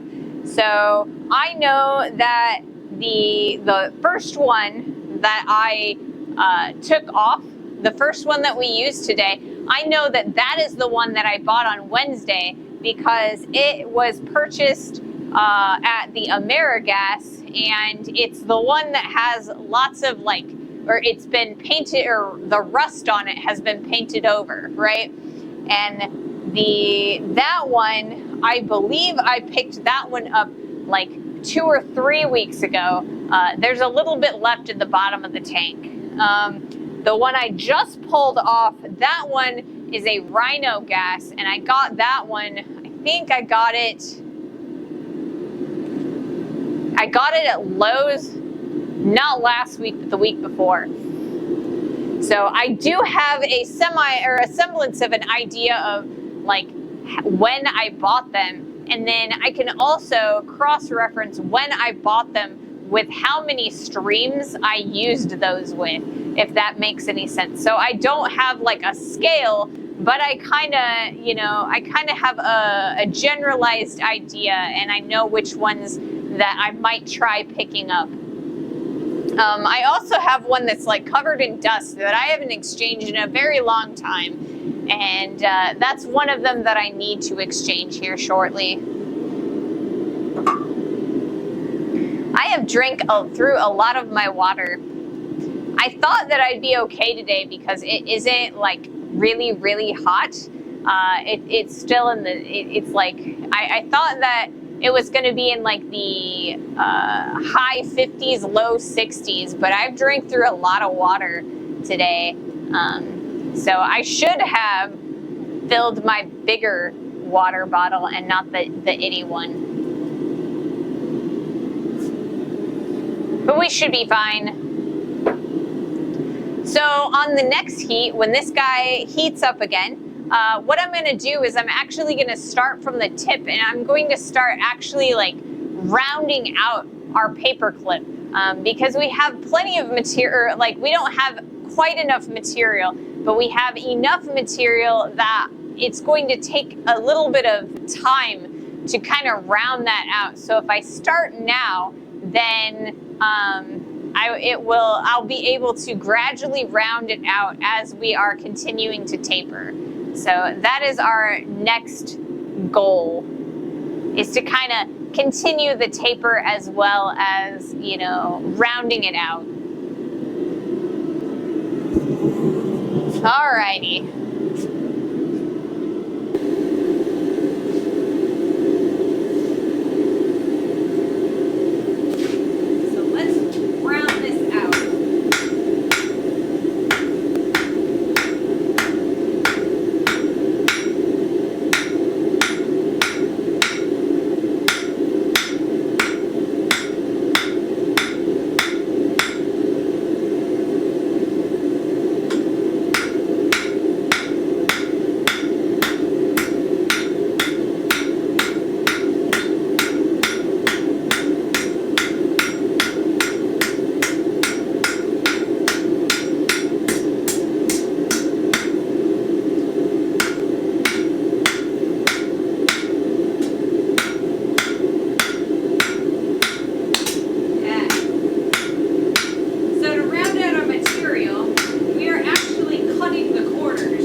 So yeah, it is actually a lot more effort to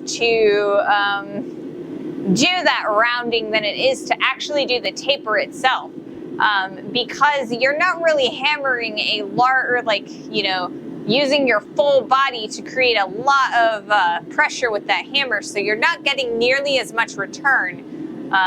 So when you hammer, or when you do a hammer blow onto the anvil face over the steel, it kind of bounces up when you put enough pressure on it. But like when we are rounding out, we're kind of doing more of a tapping, and because you're not using a full blow, you're not getting nearly as much return. So it's a little bit more tiring when we are rounding the piece out, because I actually have to lift the hammer after every blow.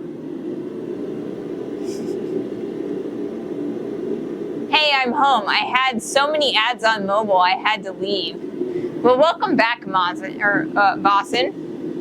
I'm glad you're back. You are always welcome, and I'm sorry about the mobile ads. That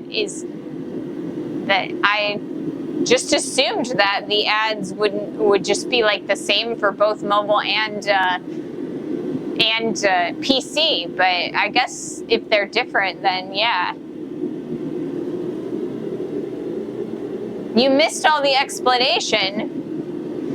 Well, I mean, I can do more explaining if you'd like. Are we talking, or which explanation did you miss? Did you miss the explanation on rounding out the steel, where we are hammering directly on the corners to kind of flatten them out and create more facets? We turn the 4 facets into 8, and then from there we get rid of all of them by turning them as we hammer. Or did you miss maybe my explanation of why rounding out the steel is more tiring than forging it down? Because when you're forging it down, you have full blows on the anvil, and you get kind of a return from both the steel, or the tool steel plate, as well as the wrought iron. But when you are doing delicate, or like more delicate blows from rounding out, you have a tendency to have to pick up your hammer at each blow. Okay, it's super clear. Can you give a quick summary of what you did? Yep. And so yeah, what I was doing was rounding out the tip. And the reason I rounded out that tip is because our piece is so long now that I kind of want to make sure that I continue rounding it out so that I don't have to do all of the rounding at the same time. Because like I said, it's a little bit more tiring because you don't get a full blow, so you don't get that full return. And you have to pick up the hammer after every hit. Let's see.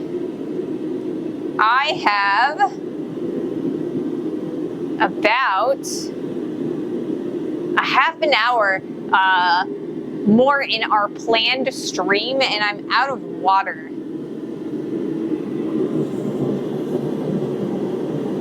I think I might use the be right back screen, and I'm gonna grab more water. And I'm I know that this forge will be okay if I leave it. So I'm gonna put the be right back. It will be like less than a minute, and I will be back. So I apologize. I just need to get more water. Labels for propane tanks. Oh yes, I need those, man. I need those. I will be right back, guys. I'm gonna get some more water real fast.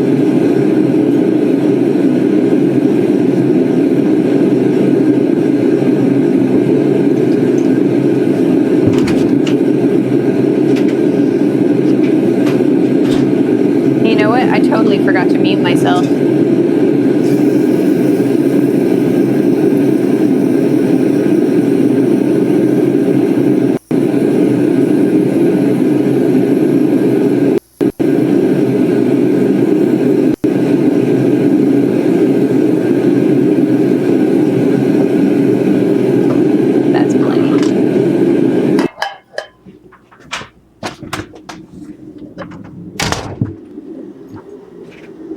And yeah, apparently I forgot to mute myself, so I apologize. You guys got to hear my door open and close.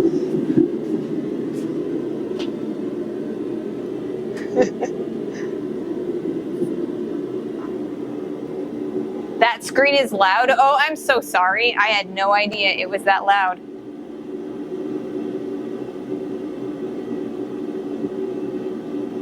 And now we're going to transition back to our regular broadcast. I'm sorry, I have no... It's okay, people happy. Okay. You know what? I can't see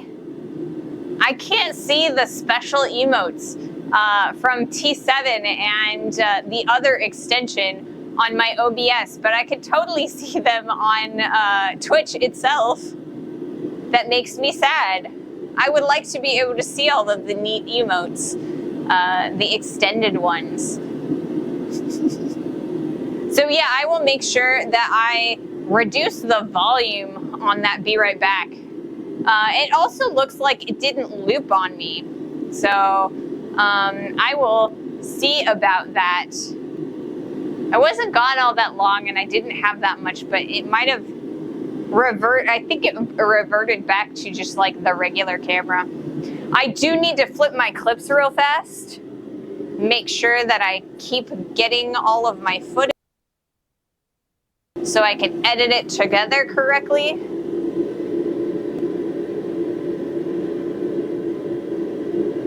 There we go. We are good to go. I was really good about that, actually.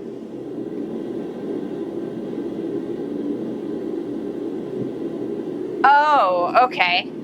So if I want to see that, I have to enable them again in OBS. All right, that makes a lot of sense. Yeah. I'll have to look into enabling them there because it would be nice to be able to see all of the emotes. Because while I keep my my OBS over top of my Twitch so that I can see the ad in progress timer, I can only see the very bottom comment on the Twitch readout.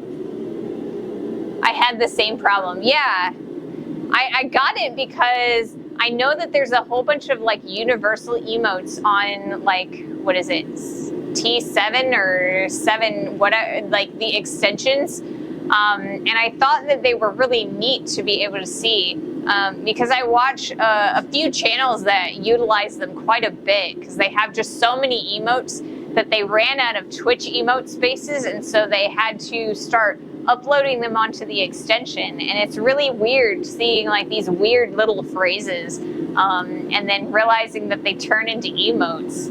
So I went and downloaded it. I just apparently need to put them in OBS. And I myself don't have enough emotes in order to start uploading them onto the extensions. But if I get to that point, I will totally start adding extension ones. Because they're really fun. They can be really fun. I watch one streamer who, when people type out their name in chat, it turns it into an emote that says daddy. And I think that's really funny. I'm probably not going to do that here because I kind of feel like that would be a little presumptuous of me, but you know.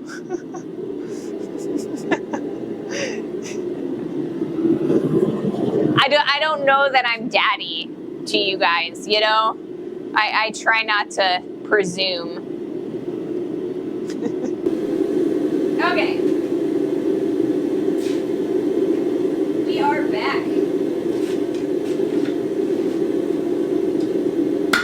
Oh, yeah, I was totally going to do the thing. I was gonna, yeah. I need to round out the corners more. This also straightens out our piece a little bit, and I can get rid of a lot of lumps and bumps that we tend to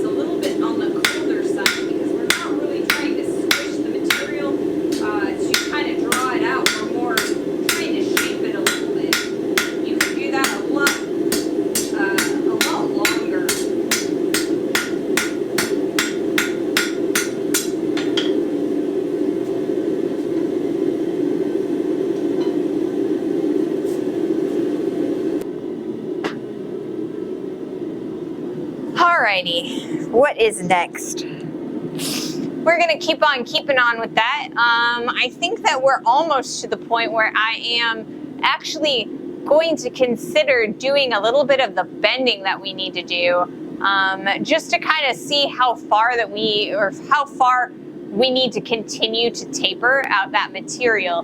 We can make that first bend, and that will help us judge how much further we need to taper. So I think that's going to be our next heat.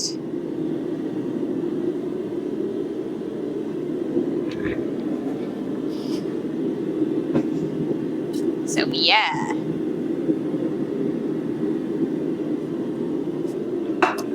Oh wow, I got some followers today. I got a lot of followers today.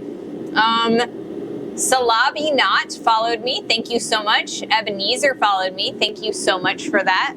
I very much appreciate those follows.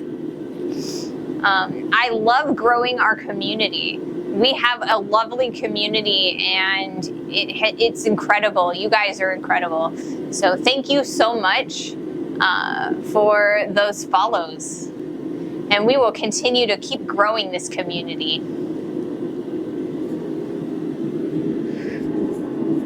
We're starting to grow a bit on YouTube as well. Do we have 50? We're closing in on 50 subscribers on YouTube, so I'm pretty thrilled about that too. So maybe some of those people will come find us here on Twitch. I know some of you are on both YouTube and Twitch, and I greatly appreciate your presence in both on both platforms. But I think that, you know, maybe some YouTube people aren't yet here on Twitch with us. So it would be really fun to get, you know, to integrate both communities. Once I get the streaming thing down pat, maybe I'll do some multi-streams, and that way it'll be easier for the YouTube people to join our community. Pretty sure there is a setting in OBS where I can multi-stream and kind of interlace the comments from from all of the different platforms that I am multi-streaming to. So I should be able to read comments from YouTube and from Twitch, and maybe also like Facebook or TikTok. I'm not sure. Yeah, you can. Yeah. I know for a fact that Streamlabs allows you to pay a subscription fee, and then it'll allow you to multi-stream. And I know that there is a plugin, like a Streamlabs plugin for OBS, that allows you to do that using OBS. But I think there might actually be a free one. I think I saw a video on YouTube the other day about free multi-stream software I think it was in 2024. So I think I need to look into that, because it would be fun to stream to multiple platforms. I really wish that you guys could see the comments like interlaced, because I know that, like I said, I will be able to see everybody's comments, but it would be so cool if we could interlace them through all of the different platforms so you guys can talk to each other across platforms. But I think if I want to do that, I might need to put an overlay. So I'm not sure. I will have to look into that. We're gonna do another heat.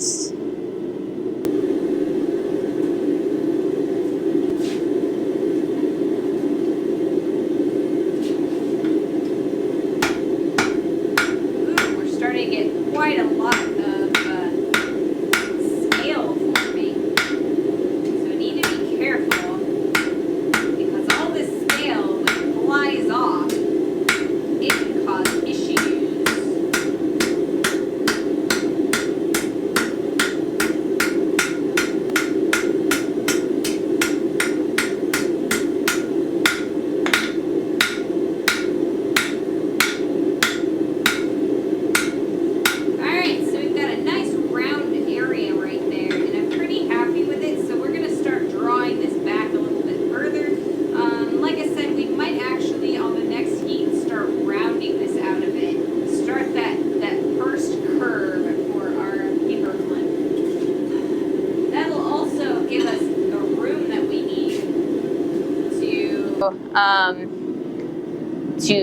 get the extra section of the material into the forge. Yeah, you would have to do a chat overlay. Yeah, I figured that would be the case. I really like my clean interface that I currently have, but I will consider it. We'll consider it. Because, I mean, if chat gets really, really quick, you're not going to be able to read, like, the chat on the interface or, like, on the overlay. Because you're not going to, if you can't read it, on the overlay, then it's like you can't scroll back like you can with each of the different platforms. So, like, if you missed somebody's comment, you can kind of scroll back in time.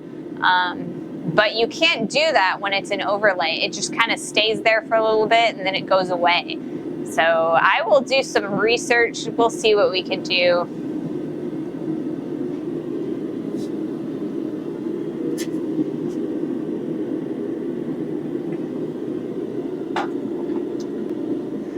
But yeah, for those of you that were, that joined us a little bit later, this is the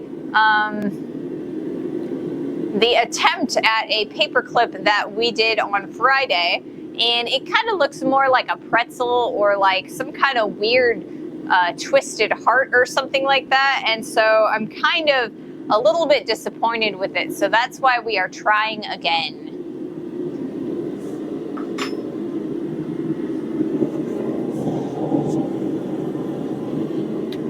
Man, we're getting really quick heats.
So much drawing down.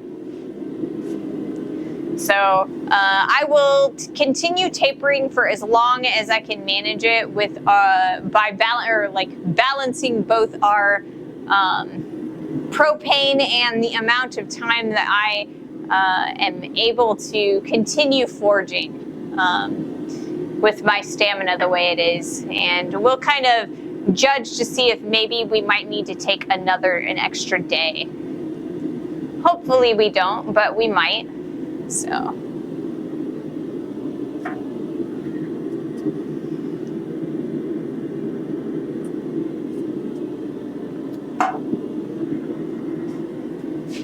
So yeah, we are starting that bend, and I'm pretty happy with that beginning. Like I said, it's gonna make a really good interior bend from the paperclip. You've got like your interior like little loop, and then you kind of come around and do an exterior loop. So we've got a little bit of more drawing down that we've got to do, and we'll keep on keeping on with that.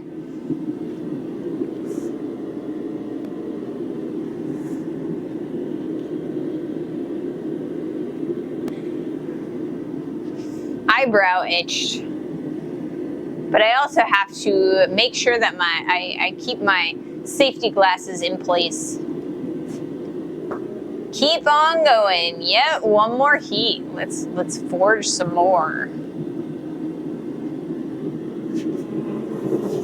Always down to forge some more. All right.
Enough material for that.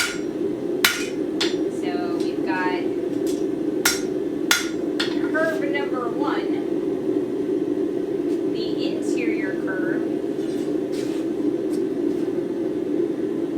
like that interior curve right there, and we've got plenty of material for this longer exterior curve, like the bigger one right there.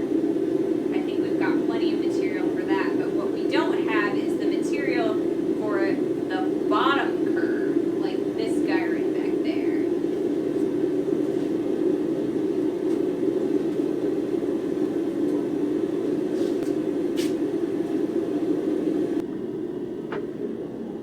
Hi, Medibs. Welcome in. Thank you for joining us. Ray, it's really late now. I have to go to bed. Well, have a good night, Vasen. Have a really good night. And we will talk later. Looking forward to today's results. Yes, I am too, actually. But yeah, sleep well. Let's see.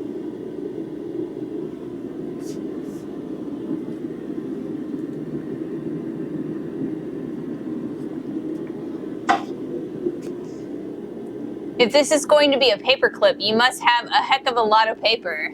I mean, yeah, it's definitely, I definitely have a lot of paper that we're going to clip with this paperclip. So we're making a very, very large paperclip because making something this small would be excessively difficult with the forging process. But I am really interested in making one. I think that a very large one. So the idea was originally to kind of make a bookmark with it. So, because like I've seen like some really, really big paper clips that kind of people will flatten them out and then they'll use it as a bookmark to, mark a couple different pages on like a textbook or something. But I think this is even bigger than that. So I think what we're going to do is we're just going to hang it on the wall.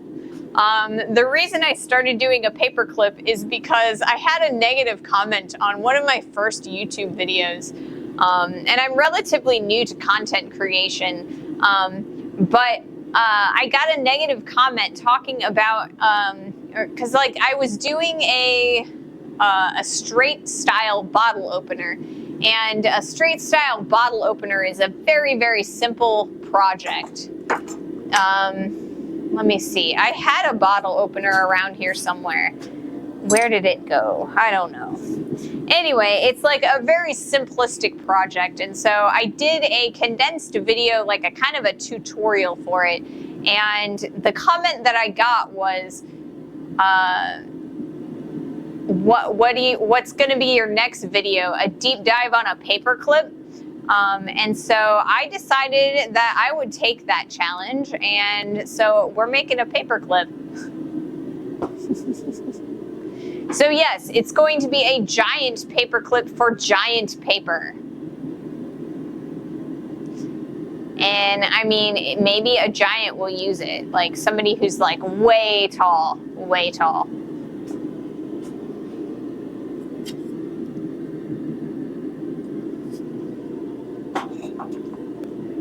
Alrighty, let's do another heat real fast. Ooh,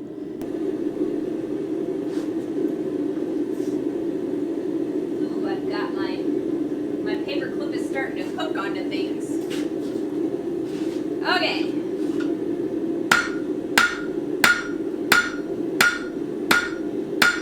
So we're trying to continue to draw this out. We've got lots of really nice length going in there. Really nice movement. I'm thrilled. I think we've got plenty of material for that curve that we're looking to get, that bottom curve. And I think we're starting to get to the point where we're getting that upward area. So I'm actually pretty happy with that, with what we're getting right now. So I think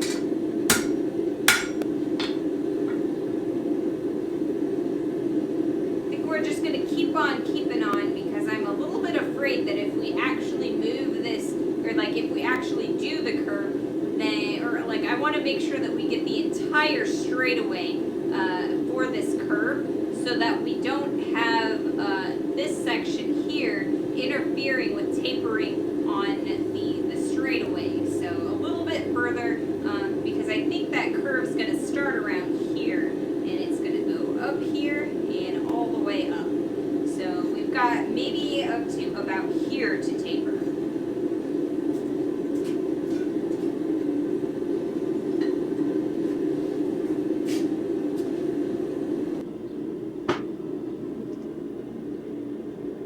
You could make two mounts, or you could make two and mount them on a plate standing upright on the end and turning into bookends. Just a thought.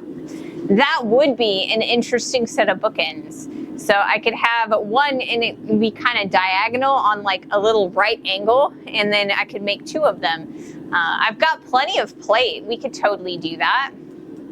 I think maybe it's a little bit too skinny, but we'll see. I'll keep that in mind. That is a really good idea. A really good idea. I do have an entire week that I need to fill. So we've got today, we are working on the paperclip, and then I've got to fill Wednesday and Friday, because I got my press isn't going to be functional until at Monday at the earliest. So I've got about a week to fill before I can start the next project, which is going to be a set of tongs. So if we finish this guy today, then we got, 2 other days that we can make another paperclip. Or maybe it's going to be like a day and a half on the first paperclip and then a day and a half on the second paperclip. I could see that too. Good idea. Good idea. I'm terrible at crafting, but I'm great at ideas. You are good at ideas. Have you joined my Discord? I'm always looking for ideas for projects, like blacksmith projects. And I have a whole section, or like a whole channel on my Discord where people can like post different ideas for things that I can do on the channel. And so usually, people post there or I post there. So I would love to have you join in the conversation and, be the idea person. Always looking for new ideas.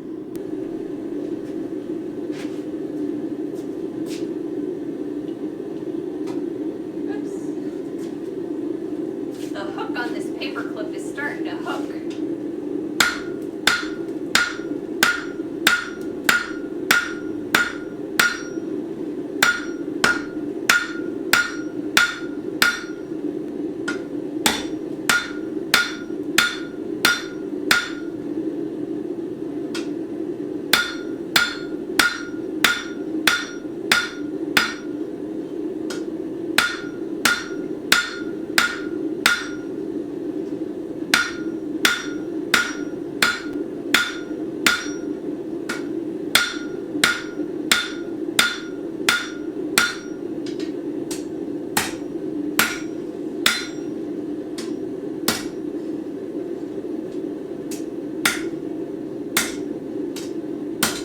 Alright, so for our next heat, I'm going to round this guy out because I think I have plenty of material for that straightaway. So we're going to continue doing that paperclip shape.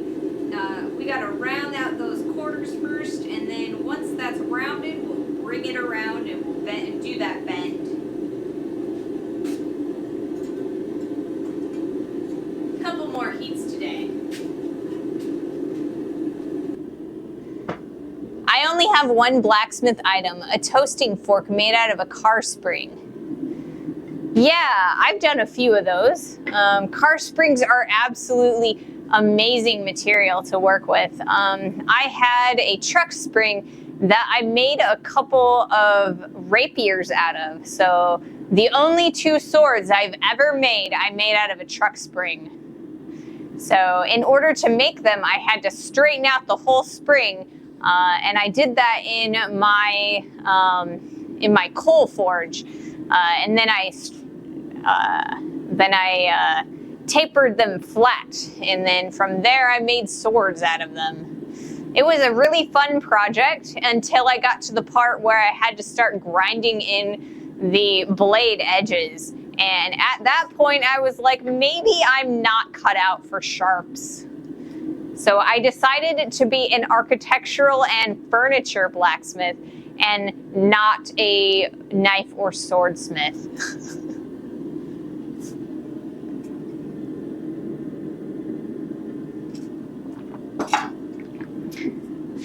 So I think we are going to continue doing this paperclip a little bit longer. So I think that we're gonna this project is going to extend a little bit into Wednesday. So yeah, I think it's going to be a 2-day project, or at least a 1.5-day project. I have 2 swords. They're not sharpened. I bought both of them in Japan. Ooh, are they katanas or are they European swords?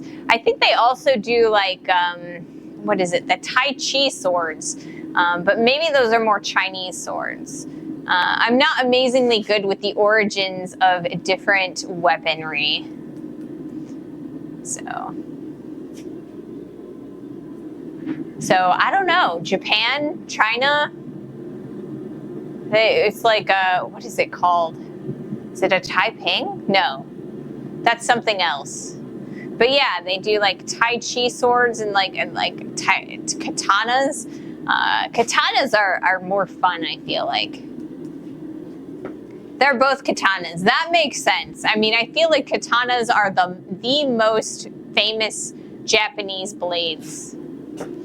Okay, it looks like I have an ad starting soon, so I am going to wait for our next heat until the ad is finished. Once the ad is finished, we will start rounding out those corners and see about doing that second curve. And I am going to flip my clips on my cameras so I can record this whole process.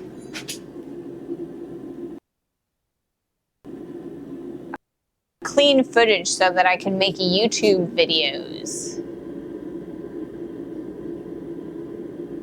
Here we go. I think I've been doing pretty well at refreshing my clips.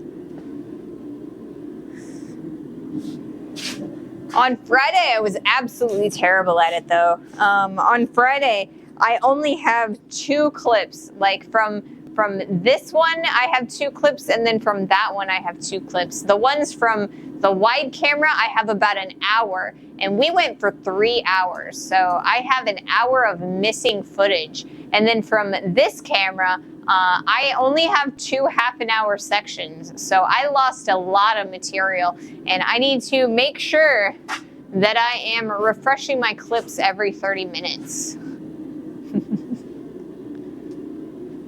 So we have an ad in progress, and we are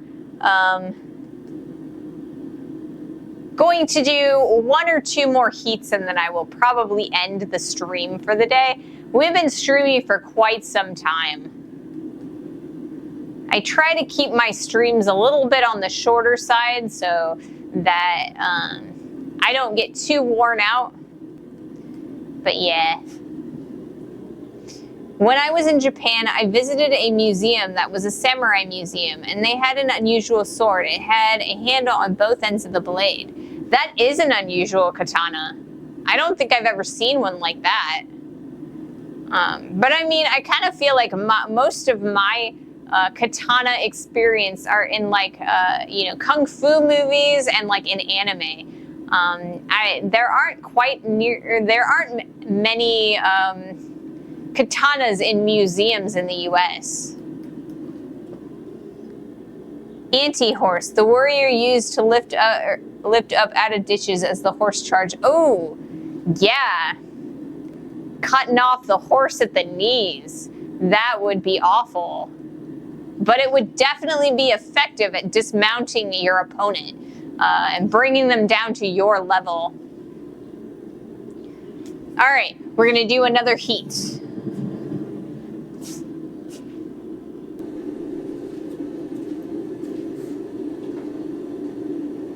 Hopefully we're going to do another heat.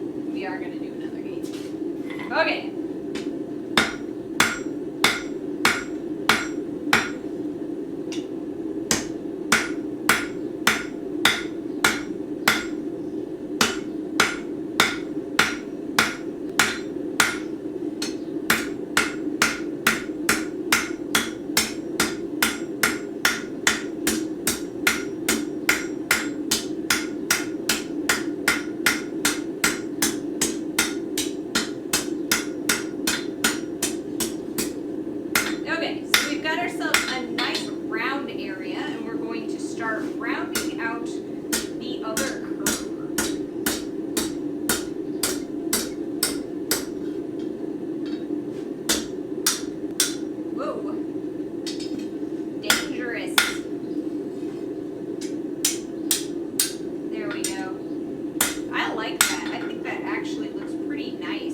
Okay, so we're going to put this back in the forge so that we can get a little bit more heat so we can continue rounding that out.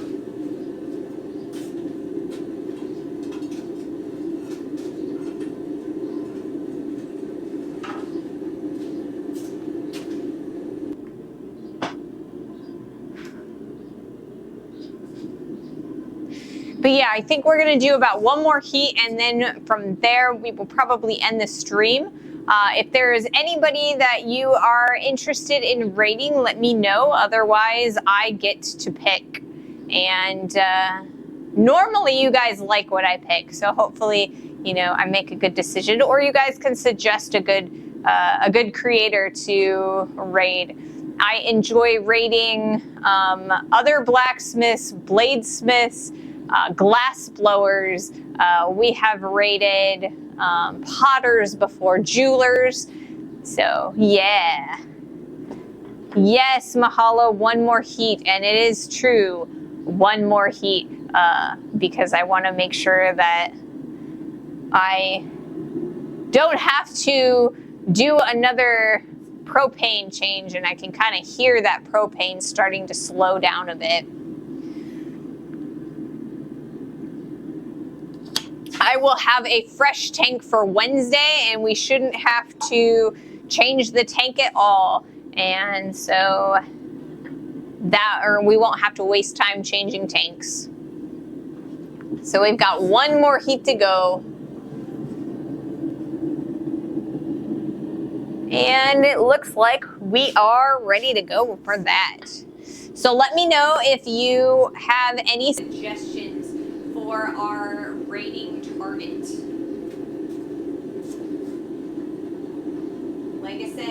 not, I will come up with somebody myself.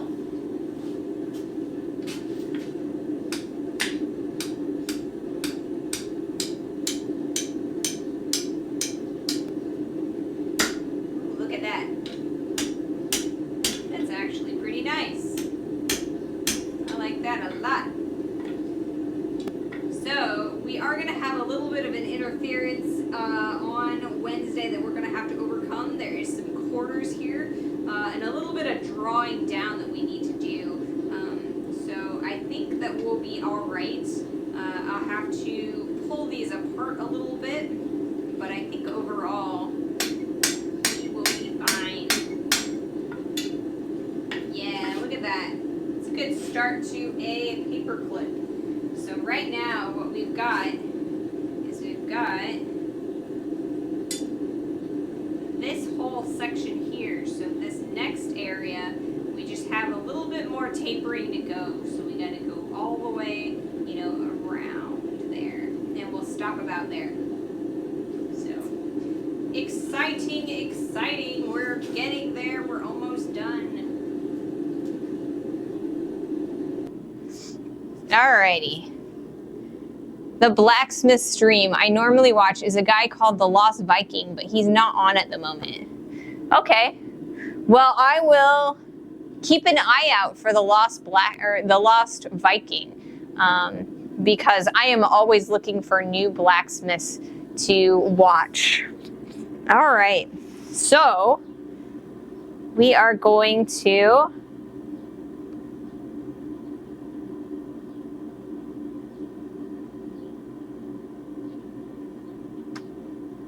figure out someone to raid.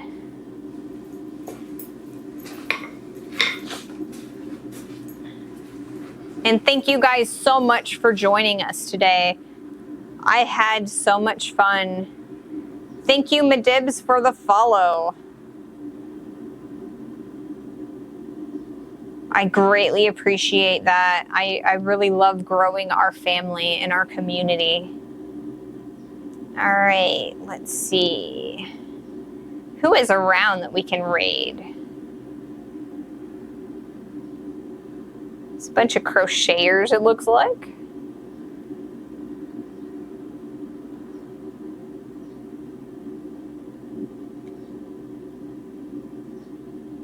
Knitting. Some drawing.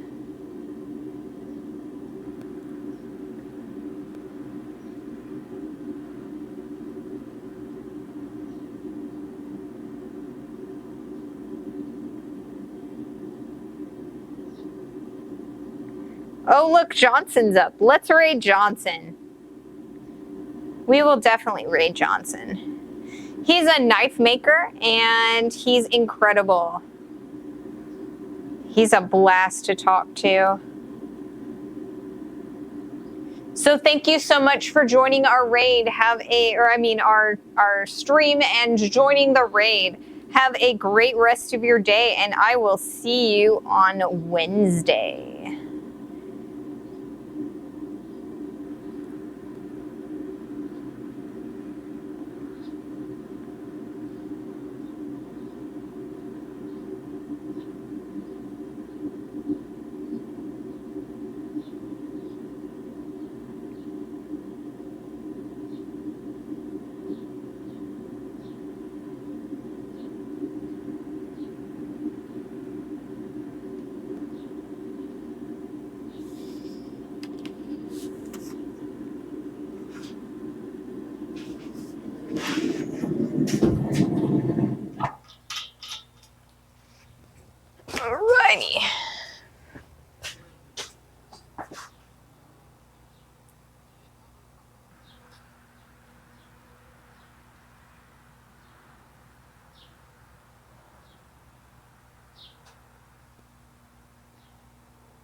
We just finished up playing in the smithy. Have fun.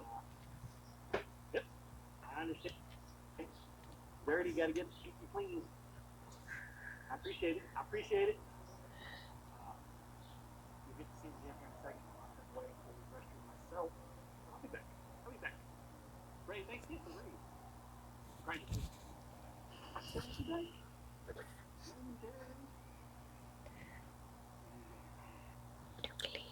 Three brand new chef's knives. Replace 3 failed chefs.